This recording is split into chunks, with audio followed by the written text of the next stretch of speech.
మన ప్రభు అయిన యేసుక్రీస్తు వారి యొక్క నామములో ఈ పునరుద్ధానపు ఆరాధనలో ఆయా ప్రాంతాల్లో ఉండి కుటుంబాల్లో ఉండి దేవుని మాటలు వింటున్న దైవ ప్రజలందరికీ ప్రభు యేసుక్రీస్తు నామములో నిండు వందనములు, దేవునికి స్తోత్రములు. హల్లెలూయా, ప్రైజ్ ది లార్డ్. ప్రభు ప్రేమించారు, ఆయన కృపలో మనల్ని కనికరించారు. మరి యొక్క పరిశుద్ధ ఆరాధనలో ఈ విధంగా దూరంగా ఉన్నా ఈ విధంగా మనమందరం లైవ్ ద్వారా కలుసుకుని ప్రభువుని స్తుతించి గణపరిచి ఆయన మాటలో ధ్యానించటానికి, ఆయన మాటలు విని ఆశీర్వాదకరంగా మన జీవితాలు మార్చుకోవటానికి దేవుడు మనకిచ్చిన మహాకృప కనికరములను బట్టి దేవునికి మహిమ కలుగునుగాక. ఆమేన్. Praise the lord. హల్లెలూయా, ప్రైజ్ ది లార్డ్. ఈసారి ఇశ్రాయేలీలు రాజు లేక చాలా భయంకరంగా బాధపడుతున్నారు. మాకు ఒక రాజు కావాలి, ఒక రాజును మాకు నియమించండి అని న్యాయాధిపతులు పరిపాలిస్తున్న దినములో, సమయాలు దేవుని ప్రజల్ని పరిపాలిస్తున్న దినములలో ప్రజలందరూ కోరుకుంటున్నారు, మాకు ఒక రాజు కావాలి, మాకు ఒక రాజు కావాలి, మాకు ఒక రాజు కావాలని. దేవుడు ఆలోచన చేసి గాడిదలో పోతే కీషు అను భాగ్యవంతుడి కుమారుడు సౌల్ తన తండ్రి గాడిదల్ని వెతకటానికి తిరుగుతూ ఉన్నప్పుడు గాడిదలు వెతుకుతూ ఉన్న వాడిని దేవుడు దర్శించాడు. సౌలుని ఇశ్రాయేలు మీద రాజుగా నియమించాలని దేవుడు తలంచి సమూయేలుతో చెప్తాడు, సమూయేల్, ఇశ్రాయేలు మీద రాజుగా నేను సౌలుని నియమిస్తున్నాను. ఇశ్రాయేలు అందరినీ తమ శత్రువుల నుంచి రక్షించి కాపాడటానికి నేను అతన్ని నియమిస్తున్నాను ఈ దినమున అని చెప్పేశాడు. అట్లాగే దేవుడు సమూయేలుకు చెప్పినట్లుగానే సమూయేలు సౌలుని దర్శించి సౌలుని ఇశ్రాయేలు మీద రాజుగా అభిషేకించాడు. దేవుడు నేను ఇశ్రాయేలు మీద రాజుగా నియమించాడు. దేవుని ఆలోచన నీ ద్వారా జరగాలని దేవుడు కోరుకున్నాడు. కనుక నీవు ఇశ్రాయేలుకి రాజుగా ఉండి ఇశ్రాయేలు అందరిని నువ్వు రక్షించి నడిపించమని సమూయేలు అభిషేకించి పంపించాడు. సౌలు ఇశ్రాయేలు మీద రాజుగా పరిపాలన చేస్తున్న రోజుల్లో సౌలు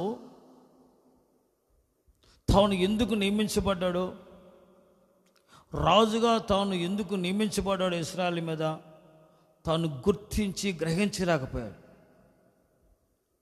ఏ కాడికి రాజ్యంలో ప్రజల క్షేమం కంటే, దేశంలో ప్రజల క్షేమం కంటే తను స్వార్థపూరితమైన తానే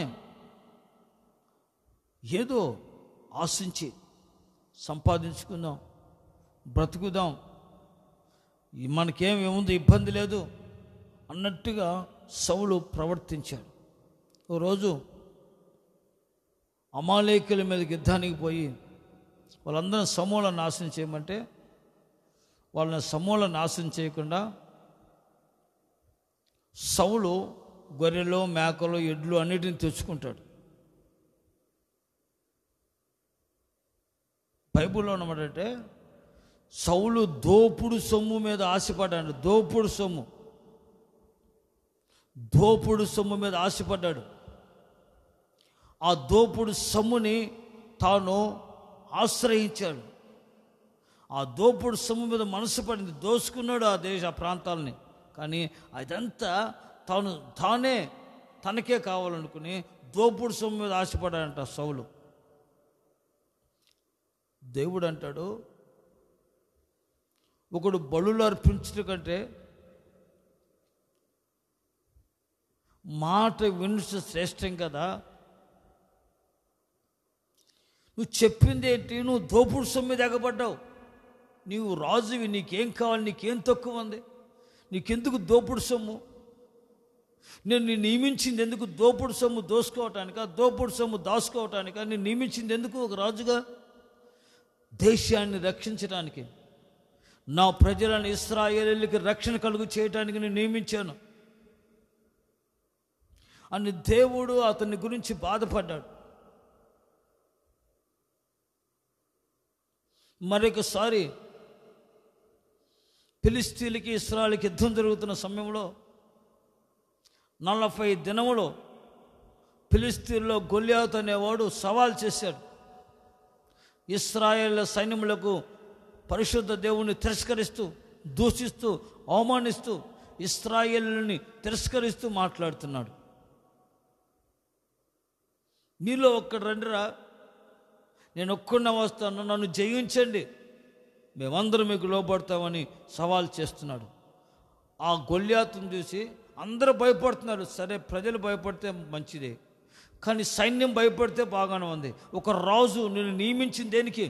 ఇశ్రాయేలులకి రక్షకుడుగా నేను నియమించింది దేవుడు నియమించాడు అనే ఆ తాత్పర్యం, ఆ పరిస్థితిని మర్చిపోయి సౌలు వాడికి భయపడి గడ వణికి దాక్కుంటున్నాడు.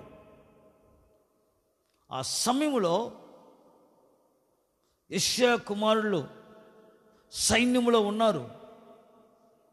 వారికి ఆహారం తీసుకెళ్ళమని కొన్ని జున్నుగడ్డలన్నీ సిద్ధపరిచి దావీదుకి ఇచ్చి అప్పగించి, నాయనా దావీదా, అన్నలు యుద్ధంలో ఉన్నారా, వాళ్ళు అలసిపోయి ఉంటారు, యుద్ధం చేసి కండలు కరిగిపోయి ఉంటే పోరా వాళ్ళకి పెట్టరా అన్నాడు. దావీదు తండ్రి మాట ప్రకారం గొర్రెలో కాపరికి అప్పగించి ఆ జున్నుగడ్డలు, ఆ జొన్నలు, ఆ మొద్దులు అన్నీ తీసుకెళ్ళాడు. యుద్ధంలో అన్నలకు ఇచ్చాడు. అన్నలకి ఇచ్చి ఏంటి యుద్ధం ఎలా జరుగుతుంది ఏంటైనా పరామర్శించి అడుగుతున్నాడు. వాళ్ళని అడుగుతున్నాడు. అంతలోకి వాడు వచ్చాడు. ఇశ్రాయేలీయుల సైన్యములకు అధిపతి యెహోవాని దూషిస్తూ, యెహోవా నామాన్ని అవమానపరుస్తూ, దేవుని ప్రజలను ఇశ్రాయేలీయుల్ని తిరస్కరిస్తూ మాట్లాడుతున్నాడు. ఈ మాట దావీదు విన్నాడు. దేవుణ్ణి రక్షణ కొరకు నియమించిన సౌలుకి రోషం లేదు, భయపడుతున్నాడు, వణుకుతున్నాడు. వరే వాడితో మనం గెలవలేవరా, మనం వాళ్ళకి యుద్ధంలో పోలేవరా, మనం ఇక ఆ అపజయం పొందుకున్నట్టే మనం గెలవలేము వాడు ఉన్నంత వరకు అని అనుకుంటున్నారు. దావీదు ఆ మాటని అంటాడు, సైన్యములకు అధిపతి యెహోవా నామమును తిరస్కరించి, దేవుని ప్రజలను ఇశ్రాయేలును తిరస్కరించి విరోధంగా మాట్లాడుతున్న ఈ సున్నత లేని ఫిలిష్తీయుడు ఎవడు? ఈ సున్నత లేని ఫిలిష్తీయుడు ఎంతటి వాడు? వీడిని చంపి ఇశ్రాయేలీయుల మీద ఉన్న నిందను తొలగించితే వానికి ఏంటి బహుమానం అని అడిగాడు.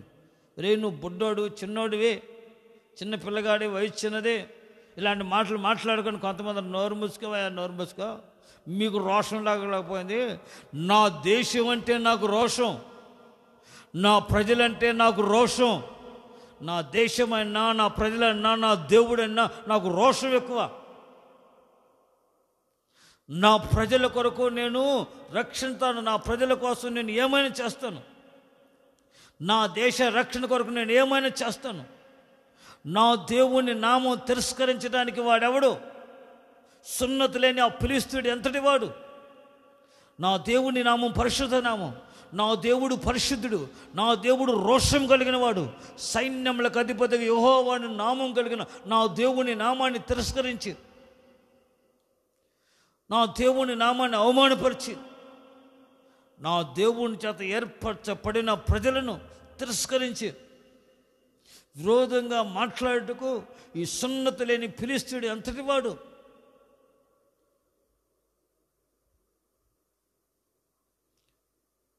ఎలుగుబంటును, సింహాన్ని చీల్చినప్పుడు నా దేవుడు నాకు తోడుగా ఉండి నా సహాయం చేశాడు. వాటి నోట్ల నుంచి నా గొర్రె పిల్లను రక్షించుకుని కాపాడుకున్నాను. ఆ సింహం యొక్క బలం నుంచి, ఎలుగుబంటి బలం నుంచి నన్ను రక్షించిన నా దేవుడే ఇదిగో ఈ సున్నతి లేని ఫిలిష్తీయుడైన చేతిలో నుంచి నన్ను రక్షించి నన్ను కాపాడుతాడు. నేటి దినమున ఇశ్రాయేలుకి గొప్ప రక్షణ కలుగు చేస్తాడు. ఆమేన్. Praise the lord. దావీదుని దేవుడు అభిషేకించాడు. సమూయేలుతో దేవుడు చెప్పాడు, సమూయేల్, సౌలు నేను నియమించిన పనిని, తాను నియమించిన విధానాన్ని మర్చిపోయాడు. నేను ఎందుకు నియమించానో, ఎందుకు నియమించబడ్డాడో తాను గ్రహించలేక దోపుడు సొమ్ము మీద పడ్డాడు. ఏ కాడి సంపాదించుకుని దోసుకుందాం, జన్మలు దోసుకుందాం, సంపాదించుకుందాం, ఆస్తి కూడబెట్టుకుందాం, ఏదో చేసుకుందామని గప్పర్లాడుతున్నాడు. నా జనులను రక్షించాలి, నా నామాన్ని మహిమపరచాలి, నా నామాన్ని ఘనపరచాలి అనే ఆలోచన లేకుండా ప్రవర్తిస్తున్నాడు సౌలు. కనుక సౌలుని విసర్జించాను. సౌలుకు బదులుగా యెషయా కుమారుల ఒకరిని రాజుగా నియమించడానికి నేను ఎన్నుకున్నాను. బయలుదేరు యెషయా ఇంటికి. యెషయా కుమారుల ఒకరిని రాజుగా నేను నియమించుకొని పోతున్నాను. సమూయేలు వెళ్ళాడు. అన్నలందరూ వచ్చారు, ఉన్న కుమారులందరూ వచ్చారు. దేవుడు అన్నాడు, వీళ్ళని నేను ఎవరిని కోరుకోలేదన్నాడు. ఎత్తుగా, ఎర్రగా, బొద్దుగా, బలంగా కండలు తిరిగి ఉన్నవాడిని చూసి వీడేనేమో దేవుడు కోరుకుని రాజుగా అని అనుకున్నాడు. సమూయేల్, మనుష్యుడు పైరూపాన్ని చూస్తాడు, దేవుడు హృదయంతరంగములను పరిశోధించువాడు. Praise the lord. నువ్వు పైరూపాన్ని, పై వేషాన్ని చూస్తున్నావు, పై ఆకర్షణ చూస్తున్నావు. నేను దేవుడును, నేను హృదయంతరంగములను చూసేవాడును. ఎవరన్నా ఉన్నారో వండాలంటే కాడసారి వాడు ఒకడు గొర్రెలు మేపుకుంటూ ఉంటాడు, బొడ్డోడు. వాడిని వాడిని కూడా, వాడు చిన్నవాడండి, వాడు వయసుగా చాలదండి రాజుగా ఉండటానికి. వాడిని వాడిని పిలిపించాడు. ఎర్రగా, చక్కగా, బొద్దుగా, చిన్నగా, మంచిగా, ఎర్రగా, అందంగా ఉన్నాడు, బొద్దుగా ఉన్నాడు, చక్కగా, చన్నగా, చక్కగా, ఎర్రగా ఉన్నాడు. దగ్గరికి, గేట్ దగ్గరికి వచ్చి, ఇంటి గుమ్మం దగ్గరికి వచ్చినప్పుడు సమూయేలు లేచి చూశాడు. వాడా అన్నాడు. దేవుడు అన్నాడు, నేను కోరుకున్నవాడు ఇతడే, ఇశ్రాయేలు మీద రాజుగా ఇతను నియమించు, అభిషేకించు. Praise the lord. దావీదుని దేవుడు ఎన్నుకోవటానికి కారణం, దావీదుని దేవుడు తన ప్రజల మీద రాజుగా నియమించడానికి కారణం ఏంటంటే, దావీదు గుండెల్లో ఒక ఆశ, దేవుణ్ణి ప్రజలను రక్షించాలని, దేవుణ్ణి ప్రజలకు క్షేమాన్ని కలుగుచాలని, దేవుని నామాన్ని గణపరిచి దేవుని నామాన్ని మహిమపరచాలని, ఎల్లప్పుడూ దేవునికి మహిమ తేవాలని దేవుని కొరకు రోషం కలిగిన వాడు, తన జనుల విషయమే రోషం కలిగిన వాడు, తన దేశం విషయమే రోషం కలిగిన వాడు దావీదు. నన్ను నియమించిన విధానం ఏంటి? దేవుడు నన్ను ఎందుకు నియమించాడు? దేవుడు నన్ను ఎందుకు ఏర్పరచుకున్నాడు? దేవుడు నన్ను ఎందుకు నియమించాడు? ఒక రాజుగా ఎందుకు అభిషేకించాడు అనే గ్రహింపుని కలిగిన వాడు దావీదు. ఆ గ్రహింపు సౌలుకు లేక దోపుడు సొమ్ము మీద ఆచిపడి రోజున పరిస్థితుల్లో అలాగ మార్చబడ్డాడు. ఈ రోజున ఎంతోమంది దేవుడు నియమించారు. ఒక ఉద్యోగం ఇచ్చాడు, దేవుడిని నియమించాడు. ఒక వ్యాపారం ఇచ్చాడు, దేవుడిని నియమించాడు. ఒక అధికారం ఇచ్చాడు, దేవుడిని నియమించాడు. ఒక అధిపతిగా నేను నియమించాడు. దేవుడిని ఒక ఉన్నతమైన అధికారంలో నేను నియమించాడు. నిన్ను దేవుడు ఎందుకు నియమించాడో నువ్వు గ్రహించాలి. దేవుడు నియమించిన విధానాన్ని నువ్వు గ్రహించాలి. నువ్వెందుకు దేవుడిని నియమించాడు? నీవు ఆస్వాదించబడటమే కాదు, నీవు క్షేమంగా ఉండటమే కాదు, అనేకులకు క్షేమంగా నువ్వు ఉండాలని, అనేకులు క్షేమకరంగా నువ్వు మార్చబడాలని దేవుణ్ణి నియమించాడు. దేవుని సేవకు, దేవుని సేవకులకు సహకారిగా ఉంటామని, దేవుని సేవకులకు ప్రయాసపడతామని, దేవుని సేవకులను ఖర్చు పెడతామని దేవుని ఒక మంచి ఉద్యోగం ఇచ్చాడు. ఒక ఉన్నతమైన ఆధిపత్యాన్ని ఇచ్చాడు. ఒక ఉన్నతమైన అధికారం దేవుడు నీకు ఇచ్చాడు. దేవుని సేవకుడు నువ్వు ప్రయాసపడాలని, దేవుని పరిచర్య కొరకు నువ్వు ఖర్చు పెట్టాలని, దైవ సేవకుల క్షేమం కొరకు ప్రయాసపడి పాటుపడి దేవుని సేవలో ప్రతి విషయంలో నువ్వు సహకరించి ముందుకు నడిపించబడాలని, దేవుణ్ణి నియమించిన విధానం మరిచి రోజున వారికి ఉద్యోగాలు ఇస్తే వారు ఉద్యోగాలు ఇచ్చినప్పుడు వారి ఉద్యోగాల్లో వాళ్ళే తిని త్రాగుతూ తొలదొగుతున్నారు. వారు ఎందుకు దేవుడు వారికి ఉద్యోగం ఇచ్చాడు? ఉద్యోగం లేనప్పుడు నిరాశులై దరిద్రముగా అభాగ్యమైన పరిస్థితుల్లో ఉన్నప్పుడు దేవుడు దర్శించి వారికి మంచి ఉద్యోగం ఇస్తే, ఈరోజు నీకు మంచి ఉద్యోగం ఇచ్చాడు దేవుడు. నీకెందుకు దేవుడు ఉద్యోగం ఇచ్చాడు తెలుసా? దేవుడిని నీకు ఉద్యోగంలో నియమించాడు తెలుసా? నువ్వు దేవుని కొరకు, దేవుని సేవ కొరకు ఉపయోగపడాలని, దేవుని పరిచర్య కొరకు ఉపయోగపడాలని, దైవ సేవకుల క్షేమం కొరకు, దేవుని సేవ అభివృద్ధి కొరకు నీవు ఉపయోగపడాలని దేవుడు నీకు ఉద్యోగం ఇచ్చి నిన్ను నియమించాడు. ప్రియ సహోదరుడా, నిన్ను నియమించిన విధానం నువ్వు మరిచి, నువ్వు ఒకవేళ తిరుగుతున్నావేమో, మరిచి ప్రవర్తిస్తున్నావు సౌలు వలె. నిన్ను నియమించిన ఆ అధికారమును బట్టి, నిన్ను నియమించిన ఆ ఉద్యోగమును బట్టి, నిన్ను నియమించిన ఆ ఉన్నతమైన ఆఫీసర్ గ్రేడ్ని బట్టి, దేవుడిని నియమించిన ఒక ఉన్నతమైన అధికార పరిస్థితిని బట్టి ఒకసారి జ్ఞాపకం, నిన్ను దేవుడు ఐశ్వర్యవంతుడిగా నియమించాడు. ఐశ్వర్యవంతుడిగా దేవుడు నిన్ను మార్చాడు. దేవుడు నేను గొప్ప ఐశ్వర్యవంతుడిగా, ధనవంతుడు. కారణం, నీ ద్వారా దేవుని సేవ ఆస్వాదించబడాలని, నీ ద్వారా దేవుని సేవ జరిగించబడాలని, నీ ద్వారా దేవుని పరిచర్య గణపరచబడాలని, నీ ద్వారా దేవుని నామం మహిమపరచబడాలని, నువ్వు దేవునికి వాడబడాలని, దేవుని కొరకు వాడబడాలని, దేవుని సేవలో వాడబడాలని, దేవుని పరిచయలో వాడబడాలని, దైవ సేవకులు సహకారులుగా ఉండి దేవుని సేవ కొరకు నీ వంతు నువ్వు ఖర్చు పెడుతూ దేవుని సేవను ప్రోత్సహించాలని దేవుడిని ఒక అధికారిగా నియమించాడు, ఒక ఐశ్వర్యవంతుడు నియమించాడు, ఒక ఉన్నతమైన ఆస్తిని, ఐశ్వర్యం దేవుడు నీకు అనుగ్రహించాడు, ఒక ఉద్యోగాన్ని దేవుడు నీకు అనుగ్రహించాడు, ఒక అధికారం దేవుడు ఇచ్చాడు. దాన్ని మరచి నువ్వు విస్మరించి తిరుగుతున్నామో సహోదరుడా, సౌలు వల్లే దోపుడు సొమ్మిది ఆపడి డబ్బు సంపాదించుకున్నాం, ధనం సంపాదించుకున్నాం, ఆస్తి సంపాదన, ఐశ్వర్యం సంపాదించుకుందాం, పేరు ప్రఖ్యాతులు సంపాదించుకున్నాం, ఘనతలు గొప్పలు సంపాదించుకుందాం, మనుషుల ద్వారా పేరు ప్రఖ్యాతులు సంపాదించుకుందాం, మనుషుల ద్వారా పేరు ఘనతలు సంపాదించుకుందాం, నాకు ఇది చాలు అని దాని కొరకు నువ్వు ఆశపడి పరిగెత్తుతున్నావేమో. దోపుడు సొమ్ము కొరకు పరిగెత్తి లంచాలు తీసుకుని మోసాలు చేస్తూ నువ్వు ఉద్యోగానికి న్యాయం చేయక దేవుడిని నియమించాడు, ఎందుకు నియమించాడో దాన్ని గ్రహించలేకపోతున్నావమ్మా. ఆపు. దేవుడు నీకు ఇచ్చిన ఉద్యోగంలో నువ్వు యథార్థంగా బ్రతకాలని, దేవుడు నీకు ఇచ్చిన ఉద్యోగంలో దేవుని కొరకు నువ్వు ప్రయాసపడాలని, దేవుని కొరకు ఖర్చు పెట్టాలని, దేవుని సేవలో సహకారిగా నువ్వు ఉండాలని, దైవ సేవకులను ప్రేమించి దైవ సేవకులతో కూడా నువ్వు ముందుకు నడిపించబడాలని సేవలో దేవుడు నీకు ఉన్నతమైన ఉద్యోగంలో నియమించాడు. ఉన్నతమైన ఐశ్వర్యవంతుడు నీకు ఐశ్వర్యం ఇచ్చింది దేనికి? ఆ ఐశ్వర్యం ఎందుకు దేవుడు అనుగ్రహించాడు? నేను ఐశ్వర్యవంతుడిగా నేను ఎందుకు నియమించాడు? అధికారిగా ఎందుకు నియమించాడు? దోపుడు సొమ్ము కొరకు సంపాదించడం కోసం లంచాలు తీసుకుని మోసాలు చేసి ప్రజల డబ్బు సంపాదించుకుని ఆస్తి ఐశ్వర్యాలు సంపాదించుకుని తొలదొగి నా ప్రాణమా తిను త్రాగమని తొలదొగటానికి కాదు. జాగ్రత్త. సౌలు దోపుడు సొమ్ము కొరకు ఎగపడ్డాడు. తను దేవుడు ఎందుకు నియమించాడో మర్చిపోయాడు. గుర్తించకుండా తన బాధ్యతను గుర్తించకుండా మరిచాడు కనుక దేవుడు తన రాజ్యంలో నుంచి అతన్ని తీసివేశాడు, సౌలుని కొట్టివేశాడు. రాజ్యాన్ని సౌలు నుంచి తీసివేసి దావీదుకి ఇవ్వడానికి దేవుడు మనసు నిలబడి. కారణం, దావీదు రోషం కలిగి ఉన్నాడు తన దేశం ఎడల. దావీదు రోషం కలిగి ఉన్నాడు తన జనుల పక్షముగా, తన జనులను రక్షించాలని రోషం కలిగి ఉన్నాడు. దావీదు రోషం కలిగి ఉన్నాడు తన దేవుని నామానికి మహిమ కలిగినట్లుగా రోషం కలిగి బ్రతకాలని ఆశ కలిగి ఉన్నాడు దావీదు. నన్ను దేవుడు ఎందుకు నియమించాడు?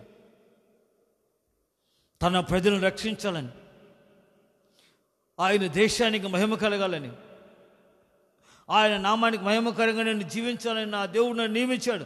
నా కర్తవ్యాన్ని నెరవేరుస్తాను, నా బాధ్యతను నెరవేరుస్తాను. నన్ను నియమించిన విధానాన్ని బట్టి నా దేవుని కొరకు ఒక రోషం కలిగి నేను బ్రతుకుతాను, రోషం కలిగి నేను దేవుని కొరకు జీవిస్తానని ఒక తీర్మానంతో దావీదు ముందుకు నడిపించబడ్డాడు. కనుకనే దేవుడు దావీదుని అభిషేకించాడు. ఇశ్రాయేలు మీద రాజుగా దేవుడు సౌలుని కొట్టివేసి సౌలుని తొలగించి దావీదుని దేవుడు నియమించుకున్నాడు. Praise the lord. హల్లెలూయా, హల్లెలూయా. కారణం ఏంటంటే దావీదులో ఒక మంచి గుణం, ఒక పై దేవుని యొక్క ఆలోచన ఉంది.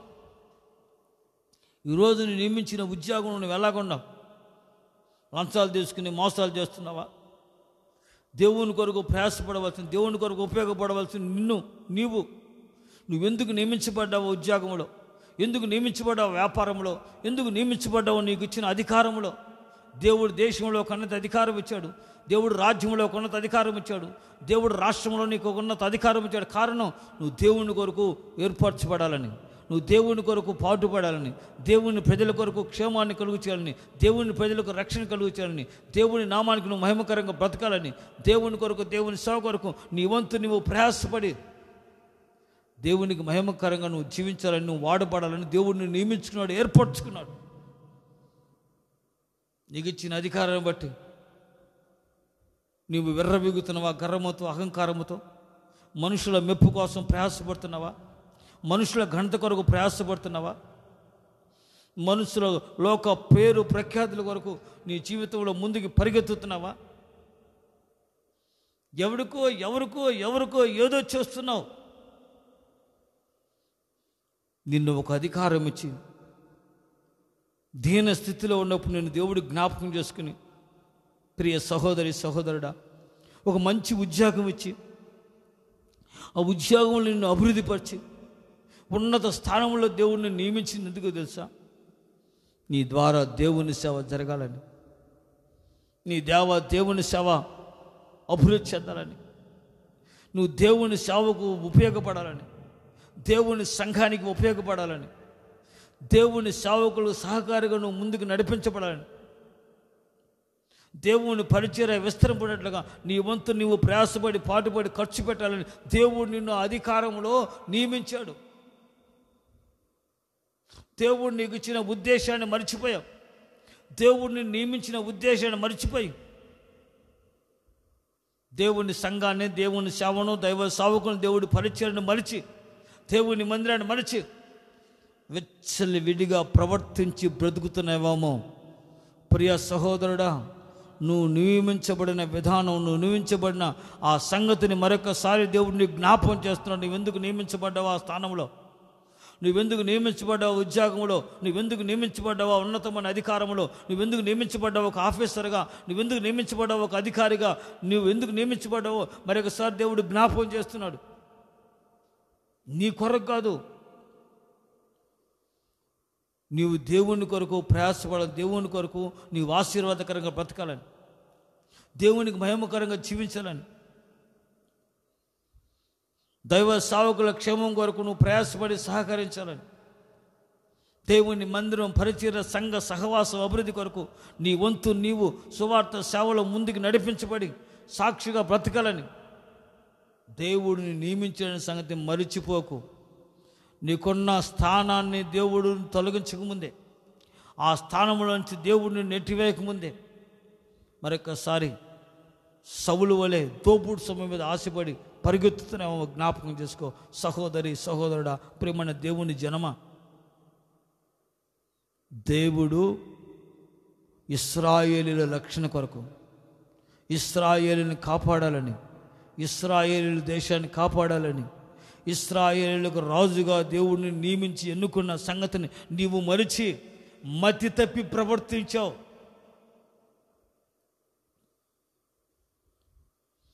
కనుక దేవుడు నిన్ను రాజుగా ఉండకుండా ఆయన నిన్ను త్రోసివేశాడు అంటాడు సమయంలో. నీ పక్షంగా, నీకు బదులుగా ఇదిగో దావీదుని దేవుడు అభిషేకించి ఇశ్రాయేలు మీద రాజుగా దేవుడు దావీదుని నియమించెను. ఆమేన్. కారణం ఏంటంటే దావీదు రోషం కలిగినవాడు, సైన్యములకు అధిపతికు, యెహోవా నామాన్ని దూషణకు, ఈ సున్నత లేని ఫిలిష్తీయుడు ఎంతటివాడు అంటాడు దావీదు. చూడండి, సమూయేలు మొదటి గ్రంథం 17వ అధ్యాయం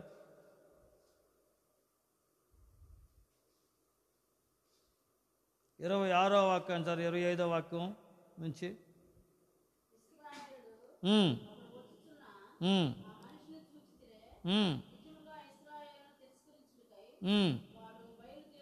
వాడు బయలుదేరుచున్నాడు.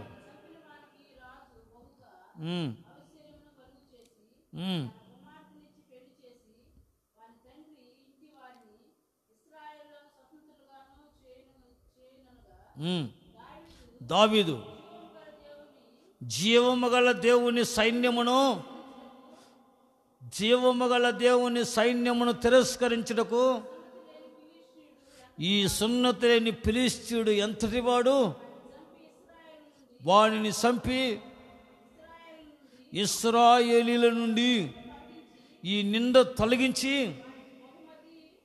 ప్రైజ్ ది లార్డ్, ఇశ్రాయేలు నుంచి నిందను తొలగించేస్తాను. జీవము గల దేవుని సైన్యమును తిరస్కరించుటకు విసున్నతని ఫిలిష్తీయుడు అంతటి వాడు. జీవము గల దేవుని సైన్యం. మన దేవుడు జీవము గల దేవుడు. మనం ఆరాధించే దేవుడు జీవాధిపతి. ఆయన పరిశుద్ధుడు. ఆయన జీవము గల దేవుడు. నేనే పునరుద్ధరణము జీవమునని ఆయన సవాలుగా ప్రకటించిన వాడు నా దేవుడు. ఆయన జీవము గల దేవుడు. జీవము గల దేవుని సైన్యము మీరు. జీవము గల దేవుని ప్రజలు మీరు.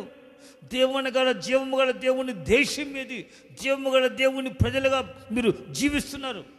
జీవము గల దేవుని ప్రజలను, జీవము గల దేవుని సైన్యాన్ని తిరస్కరించుటకు సున్నతి లేని ఫిలిష్తీయుడు అంతటి వాడు. ఆఫ్టర్ ఆల్ ఇశ్రాయేలు నిందను తొలగించేవాడిని చంపేస్తాను. ఏంటి బహుమతి? ఈ మాటలు రాజు దగ్గరికి వెళ్ళి, రాజు చూసి, నువ్వు చిన్నవాడు, నీ బలం చాలదు, నీ శక్తి చాలదు బాబు అంటే, రాజా సూపులు చిన్నవాడినే, నాలో రోషం ఎక్కువ, నా దేవుని నామం గురించిన రోషం ఎక్కువ, నా దేవునికి అవమానం కలిగితే నేను సహించలేను, జీవము గల దేవుని సైన్యమును తిరస్కరిస్తే నేను సహించలేను. ఒకవేళ నీకు రోషం లేకపోవచ్చు, నాకు రోషం ఉంది నా దేవుని నామాన్ని బట్టి. నా దేవుని ప్రజలను తిరస్కరిస్తే నేను చూస్తూ ఉండలేను. ఆ నిందను తొలగిస్తా. సింహం యొక్క నోటి నుండి, ఎలుగుబంటి యొక్క నోటి నుంచి నన్ను తప్పించి రక్షించిన నా జీవము కలిగిన దేవుడు ఈ ఫిలిష్తీయుని చేతిలోంచి నన్ను రక్షిస్తాడు, నన్ను కాపాడుతాడు. నేడు ఇశ్రాయేలీయులకి గొప్ప రక్షణ కలుగు చేస్తాడు. ఆమేన్. ప్రైజ్ ది లార్డ్ అని గొల్యాతు మీదకి వెళ్ళాడు. వడిసెల రాయితో, చేతిలో కర్ర వడిసెల రాయితో వెళ్ళాడు యుద్ధానికి. ఈ దినమని యెహోవా నిన్ను నాకు అప్పగించుచున్నాడని దావీదు చెప్పాడు. Praise the lord. నేను యెహోవా నామం పేట నీ మీదకి యుద్ధానికి వస్తున్నాను, కాసుకో. యెహోవా నామం పేట యుద్ధానికి వస్తున్నాను. వాడంటాడు, నేను కుక్కనంటరా, నక్కనంటరా, కర్ర తీసుకుని వస్తున్నావు, చూసుకోరా, నీకు కత్తి కాదు కర్ర, నా చేతుల కర్ర. దేవుడు కత్తి చేత, డాళ్ళు చేత కాదు, ఆయన పరిశుద్ధ నామములో ఆయన శత్రువును జయిస్తాడు. Praise the lord. హల్లెలూయా. దావీదు వరిసెల ఒక్క వరిసెల రాయి ఒక్కటి కొడితే నర్సరీ మీద తగిలింది, బొక్క బోర్లకు ముందుకు పడ్డాడు. గొల్యాతు దావీదు వెళ్ళి వాడి మెదబల కాళ్ళు పెట్టి వాడిని కడితే వాడినే హతమార్చి ఇశ్రాయేలుకి ఆ రోజున జయమిచ్చాడు. Praise the lord. ఇశ్రాయేలు మీద నిందను తొలగించాడు. జీవము గల దేవుణ్ణి తిరస్కరించడానికి ఈ సున్నతులైన ఫిలిష్తీయుడు ఎంతటి వాడు. జీవము గల దేవుణ్ణి తిరస్కరిస్తున్నావా? జీవము గల దేవుని కొరకు రోషం కలిగి ఉన్నావా? జీవము గల దేవుని నామాన్ని గణపట్టుకు రోషం కలిగి ఉన్నావా? జీవము గల దేవుని నామ మహిమపట్టుకు రోషం కలిగి బ్రతుకుతున్నావా? జీవము గల దేవుని ప్రజలను క్షేమం కొరకు నువ్వు ప్రయాసపడుతున్నావా?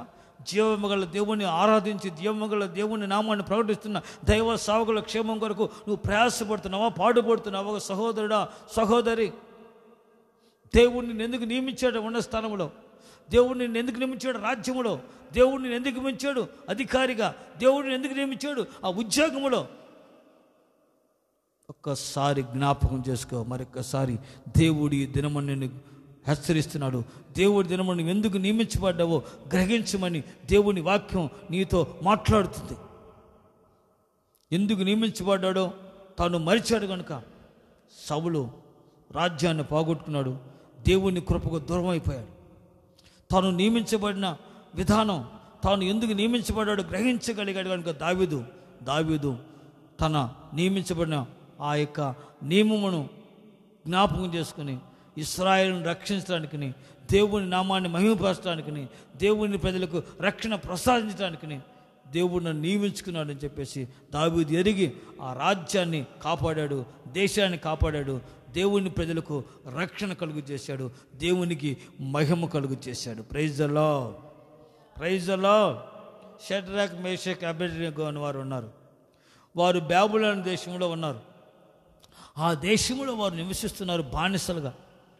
ఆ దేశపు రాజు వాళ్ళతో మాట్లాడాడు.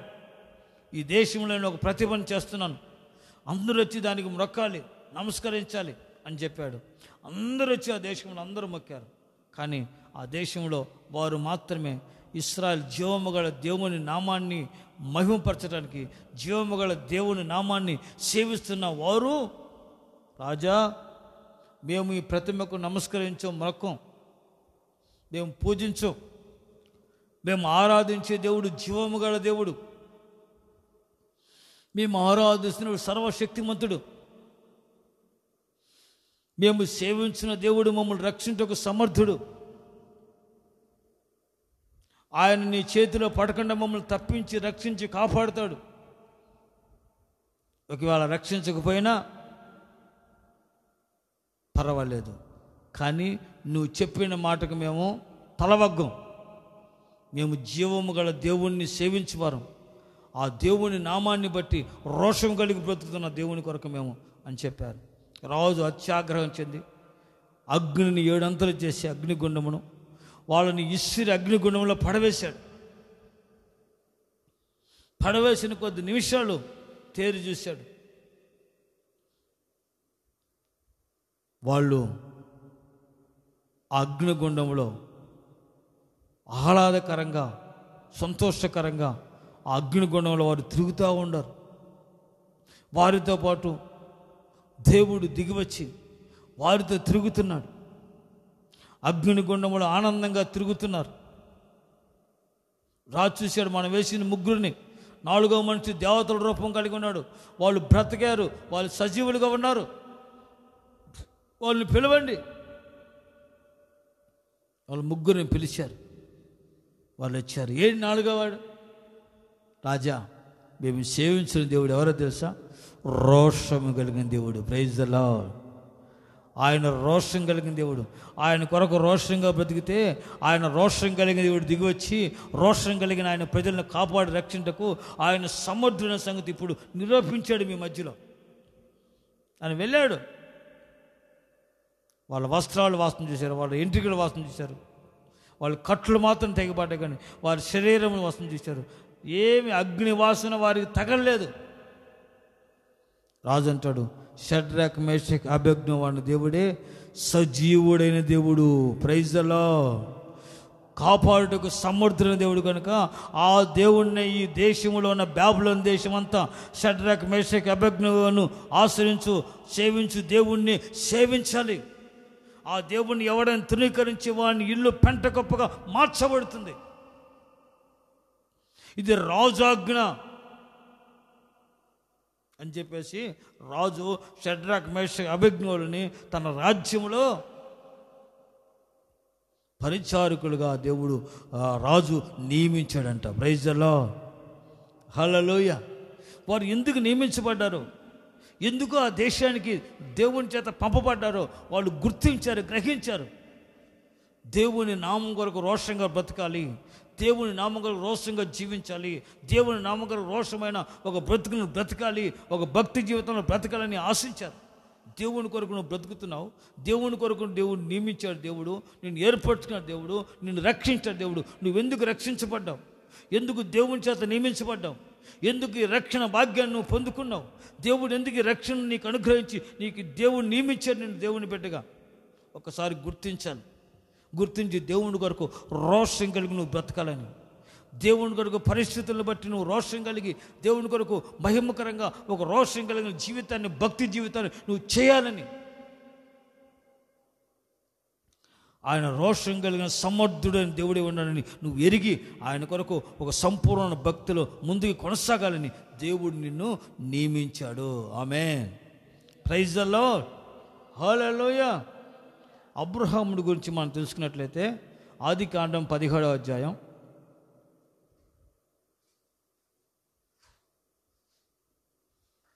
5వ వాక్యం చదువుదాం.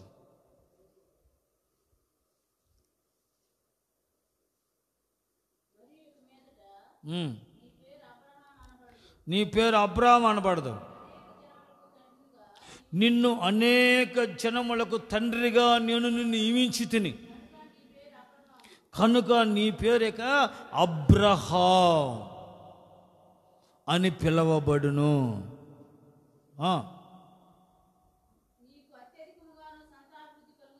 నీకు అత్యధికంగా సంతానాభివృద్ధిని కలుగు చేసి నీలో నుండి జనములు వచ్చినట్లు నేను నిన్ను నియమించుదును. Praise the lord.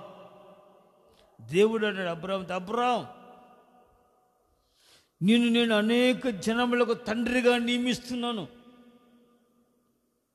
అనేక జనములకు నీవు ఆశీర్వాదకరంగా మార్చబడతావు. అనేక జనములకు నువ్వు దీవెనికరంగా మార్చబడతావు.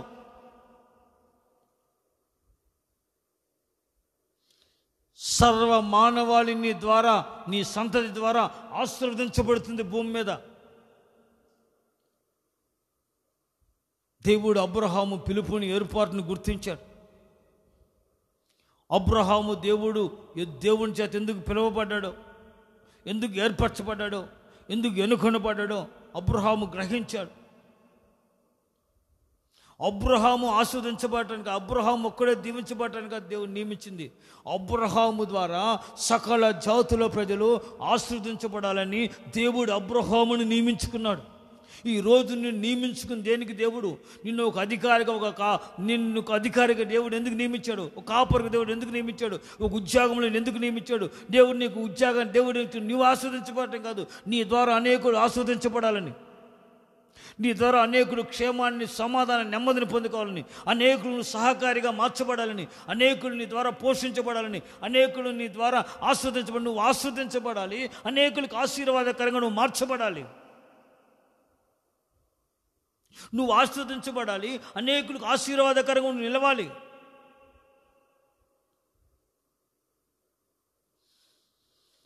ఏముందిలే, నేను బాగుంటే చాలు, నేను బాగుంటే చాలు, నేను బాగుంటే చాలు, నేను బాగుంటే చాలు అని నువ్వు భ్రమపడుతున్నావు. ఈ రోజున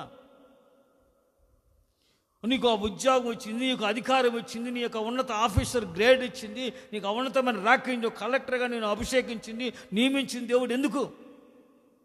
ఒక గొప్ప ఉన్నతి పదవిని దేవుడు నీకు ఇచ్చింది ఎందుకు? నువ్వు ఆస్వాదించబడటానికి కాదు, నీ ద్వారా అనేకులు ఆస్వాదించబడాలని, నీ ద్వారా అనేకులు దీవించబడాలని, నీ ద్వారా అనేకులు దీవెని పొందుకోవాలని దేవుడు నియమించాడనే సంగతి ఈ రోజున ప్రియ సహోదరుడా, నువ్వు ఉన్న స్థితిలో, నియమించబడిన స్థితిని ఒకసారి జ్ఞాపకం చేసుకోమని దేవుడు కోరుతున్నాడు. దేవుడు నిన్ను హెచ్చరిస్తున్నాడు. నువ్వు నియమించిన విధానం నువ్వు మర్చిపోయి నీ పరిస్థితులు మరొక రకంగా మార్చబడుతున్నాయేమో. దేవుడు నువ్వు ఆశీర్వాదకరంగా జనములకు ఉండాలని నియమిస్తే, నువ్వు ఆస్వాదించబడినా చాలు, నేను ఆశీర్వదించబడాను, నేను దీవెని పొందుకు చాలు, నాకు చాలు, నేను నా కుటుంబం బాగుంటే చాలు అని భ్రమపడుతున్నావు. నా ఉద్యోగం బాగుంది, నా వ్యాపారం బాగుంది, నా పొలం బాగుంది, నాకు అంత బాగుందని. నీ ఉద్యోగంలో, నీ వ్యాపారంలో ఉన్నతమైన ఐశ్వర్యవంతులు ఎందుకు దేవుడు మార్చాడు? ఎందుకు దేవుడు నియమించాడు? నువ్వు కాదు, నీ ద్వారా నువ్వు ఆస్వాదించబడాలి. ఆశీర్వాదము, అనేకులు ఆశీర్వాదకరంగా నువ్వు ఉండాలి. నీ ద్వారా అనేకులకు ఆశీర్వాదకరంగా మార్చబడాలి నువ్వని. అబ్రహాం నిన్ను ఎందుకు పిలిచాను తెలుసా?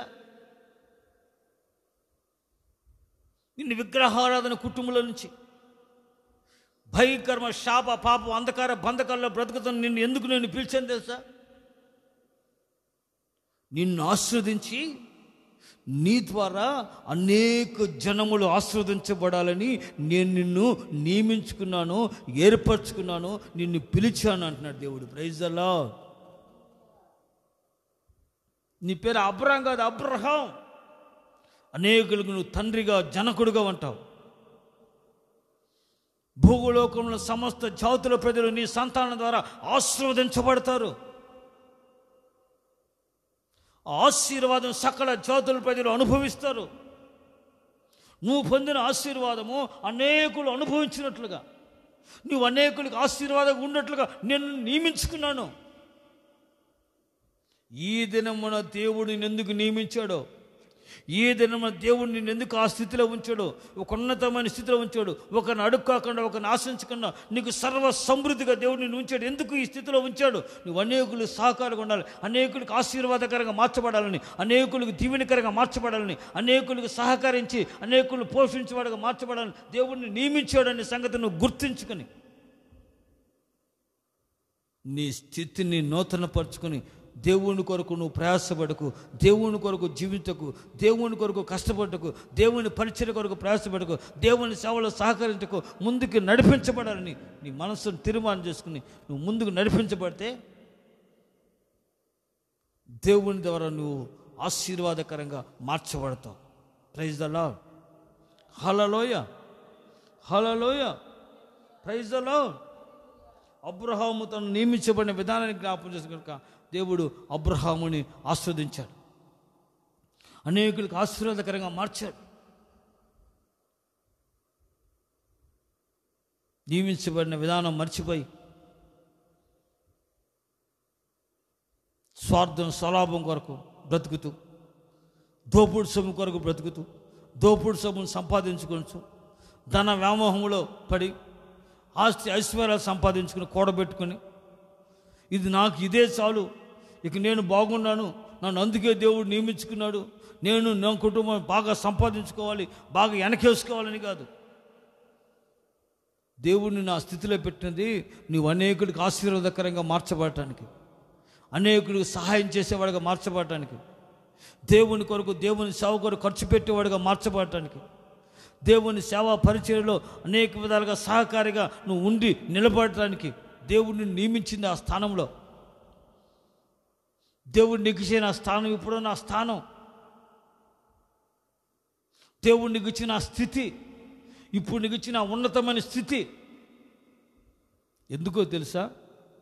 నువ్వు దేవుని కొరకు ఏదో ఒక విధంగా ప్రయాసపడి కష్టపడాలని, దేవుని కొరకు ఖర్చు పెడుతూ, దేవుని కొరకు ప్రయాసపడుతూ, దేవుని సేవ కొరకు, దేవుని పరిచయ కొరకు, దేవుని సంఘాభివృద్ధి కొరకు, దైవ సేవకులతో క్షేమకరంగా ముందుకు నడిపించబడటానికి, దైవ సేవకుల క్షేమం కొరకు ప్రయాసపడటానికి, సహకరించడానికి, అనేకులకు నువ్వు ఆశీర్వాదకరంగా ఉంటకు దేవుడు నిన్ను నియమించాడు. ఈ స్థానంలో నియమించి నిన్ను ఉంచాడనే సంగతి ఒక్కసారి నువ్వు జ్ఞాపకం చేసుకో. ఈ రోజున ప్రియమైన దేవుని పిల్లలారా, నేను దేవుడు నియమించిన విధానం, దేవుడు నిన్ను ఉంచిన ఆ స్థితిని మర్చిపోక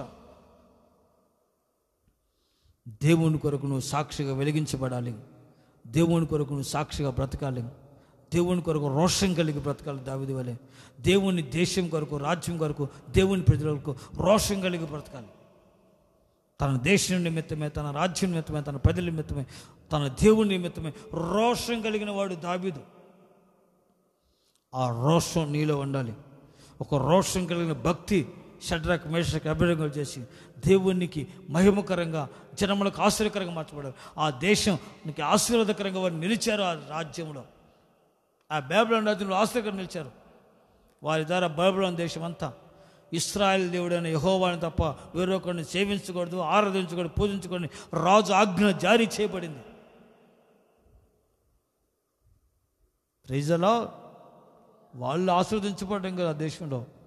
వాళ్ళ ద్వారా ఆ దేశమంతా దేవుణ్ణి ఆరాధించి దేవుణ్ణి ఆశ్రయించేవారుగా మార్చబడినది. ఆమేన్. Praise the lord. హల్లెలూయా. మరొక సంగతి బైబిల్లో మీకు పంచుకుంటాను. అదేమిటంటే, యోసేపుని తన అన్నలో కలల కనువాడు మన ఎద్దకు వస్తున్నాడు రా యోసేపు, వాళ్ళకి ఆహారం తీసుకొస్తున్నాడు. ఆ అన్నలకి ఆహారం తీసుకుని వస్తున్నప్పుడు చూశారు, అంత దూరం చూసి, వరే కలల కనిన వాడు వస్తున్నాడు రా మన ఎద్దకు, వాడు కళలు ఏమవుతాయి ఇప్పుడు చూద్దామరా, వాడిని చంపి ఇక్కడ పడేద్దాం అని చెప్పేసి అందరూ అనుకున్నారు.